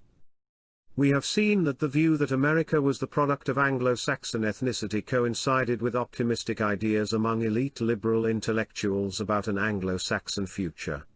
Towards the end of the 19th century, however, as America was coming to grips with large-scale immigration from southern and eastern Europe, such optimistic views of an Anglo-Saxon future were more and more difficult to defend, especially because a large number of the immigrants were, correctly, seen as politically radical and inassimilable. The decades leading up to the passage of the 1924 immigration law were a period of ethnic defense. Optimistic, liberal views on immigration persisted among a small group of intellectuals, but they were politically powerless. And among many intellectuals, Darwinism rather than Lamarckism won the day. The result was an effective alliance between the Boston, Puritan-descended intellectual elite, and rural whites in an effort to prevent being overwhelmed by this threat. Whenever the Northeastern WASP elite make common cause with their less prestigious but more numerous provincial kin, Anglo-Protestant ethnic nationalism revives, p. 26. In 1885 a Congregationalist minister noted that political optimism is one of the vices of the America people. We deem ourselves a chosen people, and incline to the belief that the Almighty stands pledged to our prosperity. Until within a few years probably not 1 in 100 of our population has ever questioned the security of our future. Such optimism is as senseless as pessimism is faithless, pages 68 to 69. Optimistic, laissez-faire attitudes ended, and Protestant thinkers started to take Labour's side rather than capital's because of a felt need for social cohesion. By the 1890s the need for immigration restriction was universally accepted, p. 71, among Baptists, and similar trends were apparent in other Protestant sects, even including the elite and liberal-tending Congregationalists. True to their universalist intentions, Protestants did not oppose immigration until they realized that the new immigrants were not susceptible to conversion. Kaufman notes that business interests remained opposed to immigration restriction, but he fails to mention the very strong role that Jewish organizations played in delaying immigration restriction until the 1920s, long after popular opinion advocated restriction, see Chapter 7. For example, writing in 1914, the sociologist Edward A. Ross believed that liberal immigration policy was exclusively a Jewish issue. Although theirs is but a seventh of our net immigration, they led the fight on the Immigration Commission's bill. The power of the million Jews in the metropolis lined up the congressional delegation from New York in solid opposition to the literacy test. The systematic campaign in newspapers and magazines to break down all arguments for restriction and to calm nativist fears is waged by and for one race. Hebrew money is behind the National Liberal Immigration League and its numerous publications. From the paper before the commercial body or the scientific association to the heavy treatise produced with the aid of the Baron de Hirsch Fund, the literature that proves the blessings of immigration to all classes in America emanates from subtle Hebrew brains. E. A. Ross, The Old World and the New, The Significance of Past and Present Immigration to the American People. 1914, 144-145. Kaufman attributes the rise in restrictionist sentiment to social gospel concerns among religious people. The social gospel movement galvanized the process of ethnic closure by concentrating Protestant minds on this worldly social factors such as the rise of the industrial city, capital-labor conflict and the need for legislation, forces they had traditionally been loath to consider, p. 81. But he also attributes it to the realization that the new immigrants would not convert to Protestantism, and to the rise of race theories, although he doesn't really discuss the latter. The lack of emphasis on race theories is a major omission. One of the most important trends beginning around 1900 was the rise of Darwinian racial theories. As I noted elsewhere, Christianity was a deeply embedded aspect of the culture of the Northern Europeans, but it played a remarkably small role in the battles with the emerging Jewish elite. Far more important for framing these battles were Darwinian theories of race. The early part of the 20th century was the high water mark of Darwinism in the social sciences. It was common at that time to think that there were important differences between the races, that races differed in intelligence, and in moral qualities. Not only did races differ, but they were in competition with each other for supremacy. Schooled in the theories of Madison Grant, Lothrop Stoddard, Henry Pratt Fairchild, William Ripley, Gustave Le Bon, Charles Davenport, and William McDougall, this generation of U.S. military officers, and other American elites, viewed themselves as members of a particular race and believed that racial homogeneity was the sine qua non of every stable nation-state. They regarded their racial group as uniquely talented and possessed of a high moral sense. But, more importantly, whatever the talents and vulnerabilities of their race, they held it in the highest importance to retain control over the lands they had inherited as a result of the exploits of their ancestors who had conquered the continent and tamed the wilderness. And despite the power that their race held at the present, there was dark foreboding about the future, reflected in the titles of some of the classic works of the period, Grant's The Passing of the Great Race and Stoddard's The Rising Tide of Color Against White World Supremacy and the Revolt Against Civilization, The Menace of the Underman. Bluebloods like Henry Cabot Lodge and Madison Grant, who descended from the Puritans, were extolling the virtues of Northern Europeans and funding the movement to end immigration, a battle that ended with the ethnically defensive immigration law of 1924. A. Lawrence Lowell, president of Harvard, vice president of the Immigration Restriction League, and descendant of Puritans, opposed the nomination of Louis Brandeis as a Supreme Court justice because of Brandeis' ardent Zionism, supported quotas on Jewish students, 15%, supported racial segregation, and opposed homosexuality. The prominence of Darwinian theories of race was not confined to the US but was dominant among intellectuals in Europe, including Benjamin Disraeli, Arthur de Gobineau, Houston Stewart Chamberlain, Gustave Le Bon, and a large number of Jewish racialist theorists mostly associated with Zionism. Kaufman's lack of discussion of the eclipse of racial Darwinism is a major omission because the defeat of racial Darwinism was a major thrust of Jewish intellectual and political movements, particularly Bayesian anthropology, as discussed in Chapter 2. The defeat of the Darwinians had not happened without considerable exhortation of every mother's son standing for the right. Nor had it been accomplished without some rather strong pressure applied both to staunch friends and to the weaker brethren, often by the sheer force of Boas's personality. Stocking 1968, 286. By 1915 the Boasians controlled the American Anthropological Association and held a two-thirds majority on its executive board. By 1926 every major department of anthropology was headed by Boas's students, the majority of whom were Jewish. As John Hyam noted, by the time of the final victory in 1965, which removed national origins and racial ancestry from immigration policy and opened up immigration to all human groups, the Boasian perspective of cultural determinism and anti-biologism had become standard academic wisdom. The result was that it became intellectually fashionable to discount the very existence of persistent ethnic differences. The whole reaction deprived popular race feelings of a powerful ideological weapon. As indicated in the following section, the demise of Darwinism had major implications because it removed the only intellectually viable source of opposition to cosmopolitan ideology and a cultural pluralist model of America. In the absence of an intellectually respectable defense, ethnic defense was left to conservative religion and the popular attitudes of the less educated. These were no match for the cosmopolitan intellectuals who quickly became ensconced in all the elite institutions of the US, especially the media and the academic world. The rise of Jewish influence.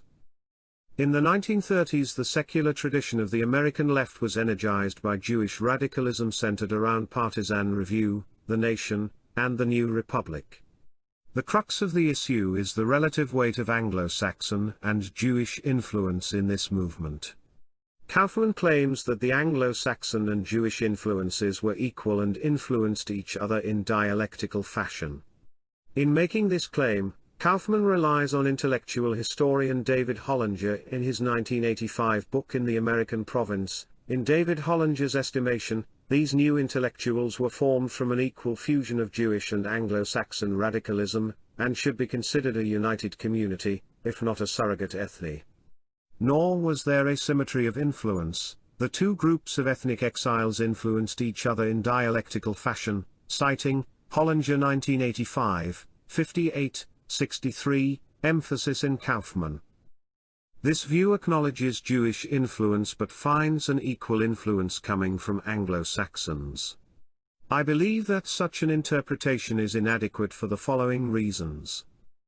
1. Interpreting the New York intellectuals as a Jewish movement. In a later work, Science, Jews and Secular Culture, Hollinger, 1996, 160, places more emphasis on Jewish influence, drawing attention to a secular, increasingly Jewish, decidedly left-of-center intelligentsia based largely but not exclusively in the disciplinary communities of philosophy and the social sciences. Rather than focusing on the suicide of white Protestants, Hollinger, 1996, 4, notes the transformation of the ethno-religious demography of American academic life by Jews in the period from the 1930s to the 1960s, as well as the Jewish influence on trends toward the secularization of American society and in advancing an ideal of cosmopolitanism, p. 11. Kaufman at several points notes the importance of John Dewey as a white Protestant leftist critic of American culture. However, Hollinger notes the role of Jewish intellectuals in magnifying the influence of people like Dewey. If lapsed Congregationalists like Dewey did not need immigrants to inspire them to press against the boundaries of even the most liberal of Protestant sensibilities, Dewey's kind were resoundingly encouraged in that direction by the Jewish intellectuals they encountered in urban academic and literary communities. Hollinger 1996, 24. Other authors have interpreted the New York intellectuals as a Jewish movement, see Chapter 6. Cooney, 1986, notes a continuity of perspective in the work of the New York intellectuals running through the 1930s and 1940s. New York intellectuals embraced cosmopolitan values. Their loyalty to those values was intensified by their consciousness of being Jewish. and that consciousness helped to make the Partisan Review variant of cosmopolitanism a discrete intellectual position, p. 245. Michael Ressin, 1994, 33, refers to Dwight Macdonald, another Trotskyist contributor to Partisan Review, as a distinguished goy among the Partisanskis. 2. Jewish identification among the New York intellectuals. It is certainly true that non-Jewish members of the New York intellectuals had no sense of ethnic identity. However, Kaufman implicitly interprets the New York intellectuals as deracinated cosmopolitans, and this is not the case. In Chapter 6 I show that the Jewish members of the New York intellectuals typically had a strong Jewish identity. For example, Clement Greenberg, the prominent art critic, took a leadership role in combating the last vestiges of antisemitism in the literary world during the 1940s. He stated, "I believe that a quality of Jewishness is present in every word I write, as it is in almost every word of every other contemporary American Jewish writer." Philosopher Sidney Hook, who was a leader among the New York intellectuals, had a strong Jewish identification. He was a Zionist, a strong supporter of Israel, and an advocate of Jewish education for Jewish children, and he was a strong advocate of the view that the principles of democracy required ethnic and cultural diversity. Hollinger notes that Jewish identification of the New York intellectuals became apparent after World War II. From the beginning, the New York intellectuals were deeply concerned about anti-Semitism, and, as E.S. Shapiro notes, Judaism, 38, 1989, the fact that the supposedly cosmopolitan intellectuals should concern themselves with such a parochial matter as Jewish identity reveals the hold which Jewishness has had on even the most acculturated, p. 286, 292. Shapiro shows quite clearly that New York intellectuals such as Alfred Kazin, Irving Howe, Sidney Hook, and Philip Raff had strong Jewish identifications, an analysis that accords with the account provided in Chapter 6. Indeed, the origins of the New York intellectuals lie with Trotskyism, which, as Sidney Hook noted, see Chapter 3, was often seen by outsiders as a Jewish group to the point that non-Jewish Stalinists used anti-Jewish arguments against them. As I noted in Chapter 3, there is a strong pattern in which Jewish leftists idolized other Jewish leftists, especially Trotsky and Rosa Luxemburg. In my view, this is an aspect of the ethnic nexus of the Jewish left. This suggests that even at its origins in the 1930s, the nascent New York intellectuals had a subtle, perhaps self-deceptive Jewish identity of the sort not at all uncommon among Jewish leftists generally, see also Chapter 3. And the final resting place of many New York intellectuals was neoconservatism, an attachment that was motivated by attachment to Israel and concern about the treatment of Jews in the Soviet Union, see Appendix to Chapter 5. Neoconservatism as a Jewish movement. Moreover, New York intellectuals, such as future neocon Norman Podhoretz, had a lifelong antipathy toward white Anglo-Saxon Protestants related to their Jewish identity. Like their radical cousins, Jacob Heilbrunn points out that they sought to overturn the old order in America. After all, no matter how hard they worked, there were still quotas at the Ivy League universities. Then there were the fancy clubs, the legal and financial firms that saw Jews as interlopers who would soil their proud escutcheons and were to be kept at bay. Smarting with unsurpassed social resentment, the young Jews viewed themselves as liberators, proclaiming a new faith. Heilbrunn mentions the snobbery of the Columbia English department, where Jews were seen as cultural interlopers. This attitude, which also prevailed on Wall Street, and at the State Department, produced a lifelong antipathy toward the patrician class among the neocons and prompted them to create their own parallel establishment. The result, as Norman Podhoretz phrased it, was to proclaim a war against the WASP patriciate. It was a war that was motivated by their Jewish identity. 3. Jewish intellectual movements that influenced the New York intellectuals. Kaufman fails to acknowledge that the major influences on the New York intellectuals were other Jewish intellectual movements, in particular psychoanalysis, and the Frankfurt School. Kaufman does note that there was a flight of intellectuals to New York from Germany in the 1930s, but fails to note that many of the most influential refugees from National Socialism were Jews and that this group gave rise to the Frankfurt School and its landmark work, The Authoritarian Personality. The elitist, anti-populist attitudes of the Frankfurt School paralleled the attitudes of the New York intellectuals and likely influenced them. Indeed, some of the New York intellectuals are also associated with the Frankfurt School, see Chapter 5. Common themes in this body of writing are hostility to American populism, the need for leadership by an elite of intellectuals, and the belief that concern by whites about ethnic displacement and the rise of the power of ethnic minorities is irrational and indicative of psychiatric disorder. This point should be emphasized. The New York intellectuals and the Frankfurt School developed a widely disseminated theory, based on psychoanalysis, itself a Jewish intellectual movement, see Chapter 4, in which concern for ethnic displacement and the rise of minority power were indications of psychopathology, a result of the ease with which psychoanalysis could be used to rationalize political goals. Although this theory lacked empirical support and would have been viewed as ridiculous had Darwinism prevailed in the social sciences, the displacement of whites had developed an intellectually respectable, and thus powerful theoretical rationale.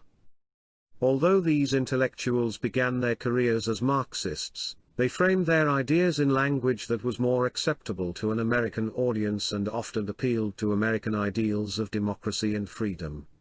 For example, Sidney Hook argued that democracy required multiculturalism. An influential paradigm of this approach is the authoritarian personality, a product of the Frankfurt School that was funded by the A.J. Committee, and the subject of Chapter 5. The Frankfurt School advocated radical individualism not because of their allegiance to the Enlightenment, but as a useful tool for ending anti-Semitism, and preventing mass movements of the right. As noted in Chapter 5 describing Theodor Adorno, the lead author of The Authoritarian Personality, the former communist had become an advocate of radical individualism. The epitome of psychological health for the authors of The Authoritarian Personality is the individualist who is completely detached from all in groups, including his or her family. They have a strong sense of personal autonomy and independence. The authoritarian personality influenced a number of influential Jewish sociologists and historians associated with the New York intellectuals either centrally, Daniel Bell, Nathan Glazer, Seymour Martin Lipset, David Reisman, and Edward A. Shills, or peripherally, Richard Hofstadter, Oscar Handlin. All of these writers were professors at prestigious academic institutions, Harvard, Columbia, University of California, Berkeley, University of Chicago. Several of these academics, notably Oscar Handlin, wrote about the desirability of ending the national origins provision of U.S. immigration law. 4. The role of the organized Jewish community. Jewish organizations were involved in funding research in the social sciences, particularly social psychology, and they developed a core of predominantly Jewish academic activists associated with the New York intellectuals who worked closely with Jewish organizations. For example, the American Jewish Committee financed the Authoritarian Personality Project and the research of Franz Boas. It also published Commentary, a flagship journal of the New York intellectuals. The ADL funded the Patterns of American Prejudice series that included books written by New York intellectuals and Jewish activists such as Seymour Martin Lipset and Earl Raab. There was also smooth congruence between the New York intellectuals and the organized Jewish community in their support for ending the Western European bias of U.S. immigration policy throughout the entire period leading up to the 1965 law. The organized Jewish community was the most important force in enacting the 1965 law, which changed the ethnic balance of the country, ensuring that whites will be a minority in the U.S. well before 2050, see Chapter 7. In historical perspective, the 1965 law will prove to be the biggest single factor in the decline of Anglo-America. Stuart Svonkin shows that cultural pluralism was a hallmark of the intergroup relations movement, that was spearheaded by the organized Jewish community following World War II. The Bojan ideology that there were no racial differences, as well as the Bojan ideology of cultural relativism, see Chapter 2, and the importance of preserving and respecting cultural differences deriving from Horace Callan, see Chapter 7, were important ingredients of educational programs, sponsored by these Jewish activist organizations and widely distributed throughout the American educational system. By the early 1960s, an ADL official estimated that 1/3 of America's teachers had received ADL educational material based on these ideas. The ADL was also intimately involved in staffing, developing materials, and providing financial assistance for workshops for teachers and school administrators, often with involvement of activist social scientists from the academic world, an association that undoubtedly added to the scientific credibility of these exercises. Finally, the organized Jewish community was pivotal in advancing the cause of civil rights, another pillar of the cosmopolitan revolution. Jews contributed from 2/3 to 3/4 of the money for civil rights groups during the 1960s. Jewish groups, particularly the American Jewish Congress, played a leading role in drafting civil rights legislation and pursuing legal challenges related to civil rights issues mainly benefiting blacks. David Levering Lewis notes that Jewish support, legal and monetary, afforded the civil rights movement a string of legal victories. There is little exaggeration in an American Jewish Congress lawyer's claim that many of these laws were actually written in the offices of Jewish agencies by Jewish staff people, introduced by Jewish legislators and pressured into being by Jewish voters. 5. Anti-nationalist tendencies among Jewish intellectuals in other countries. Yuri Slurskin shows that Jewish intellectuals were associated with anti-nationalist cultural movements throughout Eastern and Central Europe in the period prior to World War II. Thus, their activities in opposition to the traditional culture of America is part of a larger pattern. Indeed, Kaufman correctly points to the fierce criticism of regionalism by the New York intellectuals, as represented, for example, by Maya Shapiro's critique of Thomas Hart Benton. The appeal to national sentiment should set us on guard, whatever its source. And when it comes as does Benton's with his conceited anti-intellectualism, his hatred of the foreign, his emphasis on the strong and masculine, his uncritical and unhistorical elevation of the folk, his antagonism to the cities, his ignorant and violent remarks on radicalism, we have good reason to doubt his professed liberalism. Thomas Craven, an ally of Benton, returned the favor, describing Alfred Stieglitz, a prominent village radical, as a Hoboken Jew without knowledge of, or interest in, the historical American background, p. 163. Clearly the New York intellectuals were attacking populism in favor of themselves as an intellectual elite. The New York intellectuals associated rural America with nativism, antisemitism, nationalism, and fascism, as well as with anti-intellectualism and provincialism. The urban was associated antithetically with ethnic and cultural tolerance, with internationalism, and with advanced ideas. The New York intellectuals simply began with the assumption that the rural, with which they associated much of American tradition and most of the territory beyond New York, had little to contribute to a cosmopolitan culture. By interpreting cultural and political issues through the urban-rural lens, writers could even mask assertions of superiority and expressions of anti-democratic sentiments as the judgments of an objective expertise. The last line bears repeating. The New York intellectuals were engaged in a profoundly anti-democratic enterprise, given that they rejected and felt superior to the culture of the majority of Americans. The battle between this urbanized intellectual and political establishment and rural America was joined on a wide range of issues. Particularly important was the issue of immigration. In this case, and in the entire range of what became mainstream liberal politics, the New York intellectuals had the enthusiastic support of all of the mainstream Jewish organizations. Conclusion: the fall of the Anglo-Saxons. In the final analysis, I agree with Kaufman that what occurred, therefore, was an attempt by the new avant-garde ethnic community to replace the Anglo-Protestants as the culturally dominant group in the nation, an event that was to hasten the WASP to cosmopolitan shift in the nation's identity. p. 165, emphasis in text. The only difference is that I would delete the quotation marks around ethnic. This was not an imaginary or quasi-ethnic community but an actual community that had as its background a cohesive group of intellectuals dominated by people who were not only Jewish ethnically but also identified as Jews and were motivated at the psychological level by typically Jewish fear and loathing of Anglo-America as the culture of an outgroup. And, at the end of the day, this assault on Anglo-America furthered Jewish goals in displacing Anglo-Saxons as a dominant elite.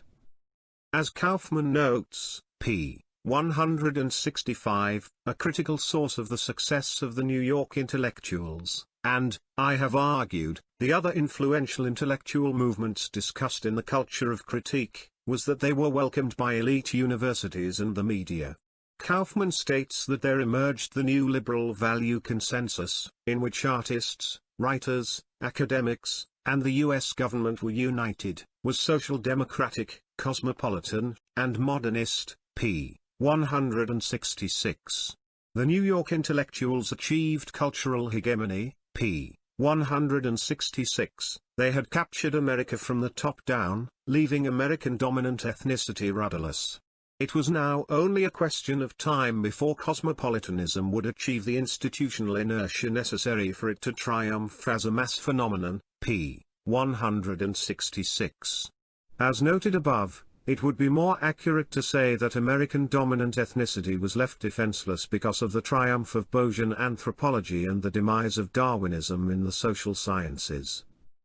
The new cosmopolitan culture occupied the high grounds in American society, particularly the mass media, and the academic world. Kaufman cites sociologist Mario Diani. Social movements tend to succeed to the extent that leaders of a movement possess social capital, in the form of social ties to the mass media, corporate cultural intermediaries, and the state intelligentsia, where dominant interpretations of reality are generated. This was certainly true of the New York intellectuals and the other Jewish intellectual and political movements discussed in the culture of critique. Kaufman also stresses the rise of the national media with liberal values, resulting in broad exposure to the New York/Washington/Hollywood elite. p. 189, with the result that increased exposure to social idealism brought on by higher education and, vicariously, by a higher educated media, socialized a larger proportion of Americans into a liberal worldview. p. 190. Kaufman stresses the role of expressive individualism, and its promotion by the media as a factor in Anglo-Saxon decline. Expressive individualism is confined to Anglos, while embracing ethnic identification is for other ethnic groups. In aggregate, this individualism results in a transcendent attitude toward the bland WASP background culture but endorses a conservationist posture toward what are perceived to be more interesting foreground ethnic cultures. p. 227. Ethnic identification by non-whites is welcomed, partly as a means of increasing the diversity of experience available to the expressive self. p. 227. A good example is modern art where abstract forms produced by Anglos coexist with expressions of ethnic assertiveness by non-whites. Although he emphasizes the role of the media in the decline of Anglo-Saxon America, Kaufman fails to discuss the very prominent role of Jews in the media. My review of this topic is in the preface to the paperback edition of The Culture of Critique, 2002, where I note that ethnic Jews have a very large influence on the media, far larger than any other identifiable group, and I show that the attitudes promoted by Jews in the media are influenced by their Jewish identity and reflect the liberal/left/cosmopolitan attitudes of the wider Jewish community. Relevant to Kaufman's emphasis on expressive individualism as contributing to the decline of Anglo-Saxon America, the difference between the Hollywood elite and both the traditional elites and the general public is clearest on expressive individualism, a dimension tapping ideas of sexual liberation, including approval of homosexuality, moral relativism, and a disdain for religious institutions. The movie elite is also more tolerant of unusual or deviant lifestyles and of minority religions and ethnic groups. Like the New York intellectuals, the media also has a very negative attitude toward small-town America, as noted by Ben Stein among writers in Hollywood. The typical Hollywood writer is of an ethnic background from a large eastern city, usually from Brooklyn, i.e., they have a Jewish background. He grew up being taught that people in small towns hated him, were different from him, and were out to get him, i.e., small town people are anti-Semites. As a result, when he gets the chance, he attacks the small town on television or the movies. The television shows and movies are not telling it like it is, instead they are giving us the point of view of a small and extremely powerful section of the American intellectual community, those who write for the mass visual media. What is happening, as a consequence, is something unusual and remarkable. A national culture is making war upon a way of life that is still powerfully attractive and widely practiced in the same country. Feelings of affection for small towns run deep in America, and small town life is treasured by millions of people. But in the mass culture of the country, a hatred for the small town is spewed out on television screens and movie screens every day. Television and the movies are America's folk culture, and they have nothing but contempt for the way of life of a very large part of the folk. People are told that their culture is, at its root, sick, violent, and depraved, and this message gives them little confidence in the future of that culture. It also leads them to feel ashamed of their country and to believe that if their society is in decline, it deserves to be. The result was that even people in Middle America who fancied themselves intelligent wanted to have attitudes approved by their intellectual superiors. Whereas from 1900 to 1920 magazines typically featured biographical sketches of military leaders, politicians, and businessmen, thereafter the media promoted idols of consumption and leisure, particularly entertainment figures, leading to modernist consumerism. Kaufman concludes that the American myth-symbol complex was purged by the nation's cultural leaders of its white, Anglo-Saxon, and Protestant components. With this intellectual backing removed, American dominant ethnicity had only its less educated, traditionalist population to fall back on, a constituency that would decline markedly in the decades ahead, p. 174.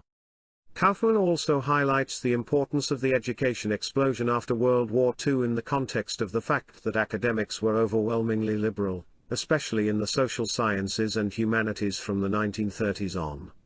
This is a key theme also of the culture of critique, Bayesian anthropology, Marxism, psychoanalysis, the Frankfurt School, and the New York intellectuals attained the pinnacle of academic respectability, and collectively dominated thinking in the social sciences and humanities. As a result, educated people were socialized within these mutually reinforcing frameworks, and academics engaged in status competition within the boundaries defined by these movements. Public opinion surveys bear out attitude change in a liberal direction correlated to greater education in children and parents. If education level remained the same, there was little change in attitudes, p. 191. Kaufman notes that in 1965 only 32% favored eliminating the national origins provisions from U.S. immigration law. Since 1965, the public has become more restrictionist and has always favored a decrease in numbers of immigrants. For example, in 1992, 74% of Anglos said there were too many immigrants in the U.S., a percentage similar to other groups.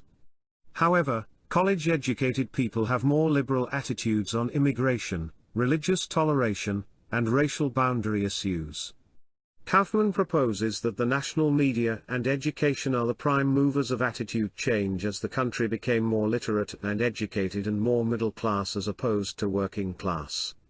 I agree, but my point is that ultimately these changes would not have happened without Jewish ethnic activism among Jewish intellectuals, Jews in the media, and the organized Jewish community. Kaufman charts the decline of Anglo-Saxons and the rise of the Jews in all areas of the American elite, from university departments of political science to the federal civil service. For 20 years, the dewasping of the ruling elite in America has proceeded at a breathtaking pace. Kaufman cites the important study of Lerner et al., showing that Jews were highly overrepresented in several areas of the elite, especially in the media and the legal profession. Jews outnumbered Anglo-Saxons 58-21 among elites in television, 48-25 among public interest elites, and 40-21 among legal elites. The same study found that, in stark contrast to the Jews, WASPs were not overrepresented within the ranks of the national elite. Frank Salter has shown that on issues of concern to the Jewish community, Israel, immigration, ethnic policy in general, Jewish groups have 4 times the influence of European Americans despite representing approximately 2.5% of the population.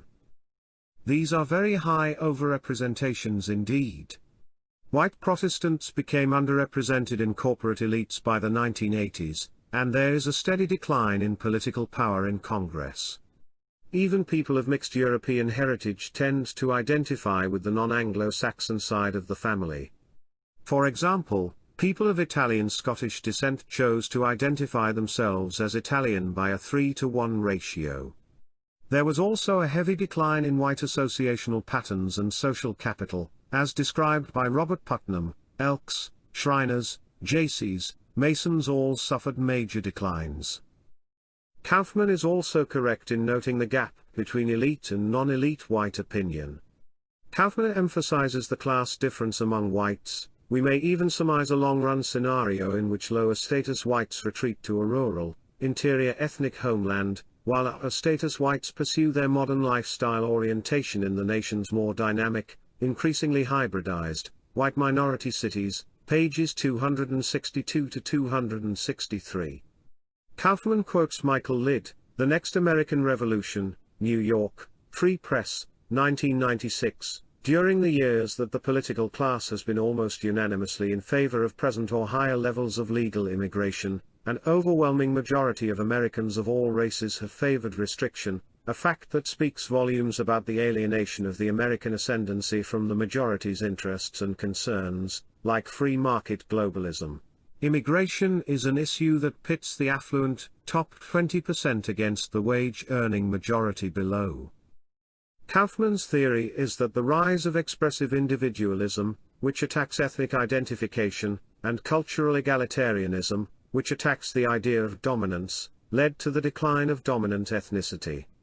This is compatible with my analysis, but I argue that the New York intellectuals were a Jewish movement, and I argue that 2 other intellectual movements, psychoanalysis and the Frankfurt School, provided the intellectual basis for the decline of ethnic identity and the movement of expressive individualism to the center stage of American culture.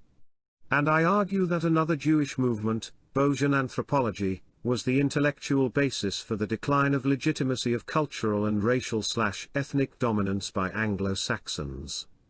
It is no accident that while Jewish intellectuals were the main force for the decline of Darwinism in America, the racial Zionists have triumphed in Israel, where there is an obvious Jewish interest in subscribing to a theory that rationalizes ethnic dominance. As noted above, this mutually reinforcing set of ideas was promoted not only by Jewish intellectuals, but by Jews with access to the media. And it was lavishly funded by Jewish organizations and promoted by activists targeting public policy, for example, activism in Congress, and other areas important for shaping public opinion, for example, the educational system. Another strong influence on egalitarianism was Marxism, an important component in the ideology of the Frankfurt School, Chapter 5, as well as among the Jewish radicals who formed the backbone of political radicalism in the U.S. throughout the 20th century, Chapter 3, Appendix to Chapter 3. Indeed, another large gap in Kaufman's treatment is the lack of coverage given to the Stalinist Jewish subculture in America from the 1920s through the 1960s. The Stalinist Jewish subculture was much more numerous than the Trotskyite subculture that developed into the New York intellectuals, and it was quite influential, for example as the stalking horse for Joe McCarthy, and as the main protagonist in the cultural battles of the 1950s. This was at a time when prominent New York intellectuals, such as Sidney Hook, had become staunch anti-communists, and Hooke himself was working in a CIA-funded operation to seize the high ground in the intellectual Cold War. The large number of Jews among McCarthy's targets and the response of the organized Jewish community are topics of a recent book on the period. Moreover, the Red Diaper Babies, children of Stalinist Jewish radicals from the 1930s and 1940s, became a very important force in the 1960s campus radicalism. See Chapter 3, see also My Memories of Madison. Kaufman's analysis identifies the 1960s as a critical decade in the decline of Anglo-Saxon America, but he fails to address yet another important Jewish influence on the 1960s counterculture. Also congruent with the argument in The Culture of Critique, Kaufman proposes that once the new value set was institutionalized, it became the focus of status competition within the boundaries set by these movements. p. 247. Kaufman rejects a rational explanation for Anglo-Saxon decline due to mass mobilization from below. However, he does not even consider Jewish influence as a factor, even though he does cite data showing that Jews are vastly overrepresented in the new post-Anglo-Saxon elite. Kaufman does claim that half of the New York intellectuals were Jewish, but never links their attitudes to their Jewish identity. Kaufman also correctly rejects business interests as the moving force for the end of the Western European bias in American immigration policy. The decisive Jewish role in the passage of the 1965 immigration law is the subject of Chapter 7. Another critical lapse in Kaufman's argument is that he never mentions coercion and the penalties that are imposed on people who dissent from the elite consensus. However, whites who violate these strictures are severely censured, a phenomenon with which I have considerable personal experience. Kaufman presents the views of elite whites who are cooperating in the demise of their own people as nothing more than the enlightened opinions of an intellectual and moral elite. But it is far more than that. At least since the 1960s, whites who depart from the cosmopolitan consensus have been penalized in a wide variety of ways, from lack of access to the mainstream media, to firing from their jobs, to social opprobrium. Moreover, the same forces that have legitimated and institutionalized the cosmopolitan zeitgeist for whites are endeavoring to make this revolution permanent by enacting hate speech laws prohibiting the expression of ideas that conflict with their version of reality.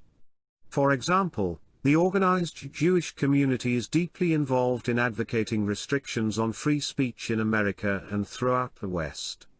The result is that conservatives are forced to couch their ideas in the universalist language of cosmopolitanism. Kaufman points out that even measures of white ethnic defense, such as English-only measures and immigration restriction, have had to be couched in the language of civic universalism. Indeed, Kaufman, who is part Jewish, part Chinese, and part Hispanic ethnically, is entirely on board with the idea that cosmopolitanism will have to resort to social controls on white consciousness to make its victory permanent. Institutional pressure must be brought to bear on ethnic revival of whites, prompting the communitarian impulse to discharge itself along liberal lines. p. 301. This shows that although the cosmopolitan revolution took advantage of pre-existing Anglo-Saxon tendencies toward individualism, in the end the institutional structure that is being pursued after attaining power is profoundly anti-individualist. Indeed, the future of the West is likely to be far more like traditional Jewish society with high levels of social control over behavior and thoughts than America as envisioned by the Founding Fathers. America remains somewhat of an exception to these trends throughout the West because of the First Amendment. But other Western societies, lacking such formal declarations of rights, have succumbed to a stifling political correctness that essentially legislates the triumph of cosmopolitanism, and the suicide of the West. In his classic 1975 essay Ethnic Diversity, Cosmopolitanism, and the Emergence of the American Liberal Intelligentsia, David Hollinger makes the point that cosmopolitanism is difficult to maintain as a prescription for society at large unless one is willing, as most American intellectuals have not been, to attribute to the general population a prodigious capacity for growth. p. 73. He is quite right. But it's also clear that Americans will have no choice but to express cosmopolitan attitudes and engage in cosmopolitan behavior, except perhaps in the privacy of a closet in their home.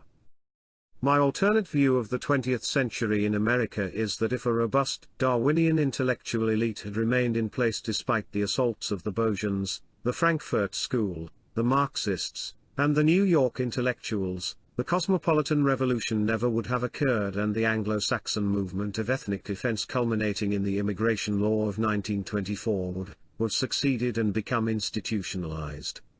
The liberal, cosmopolitan Anglo-Saxon tradition would have persisted at the fringes of American society, advocated by those for whom the confining Anglo-Saxon small-town culture was an overly confining burden. And, quite possibly, with a more sophisticated biological and evolutionary understanding of human behavior, Anglo-Saxon culture itself would have changed in a direction to be more inclusive of various forms of recurrent, biologically based nonconformity, such as homosexuality. But a robust, sophisticated Darwinian culture would have provided a powerful argument for ethnic defense. Critically, such a Darwinian ethnic defense would have emphasized creating a culture in which individualism was seen as a valuable Anglo-Saxon ethnic trait, as was the case during the 18th and 19th centuries.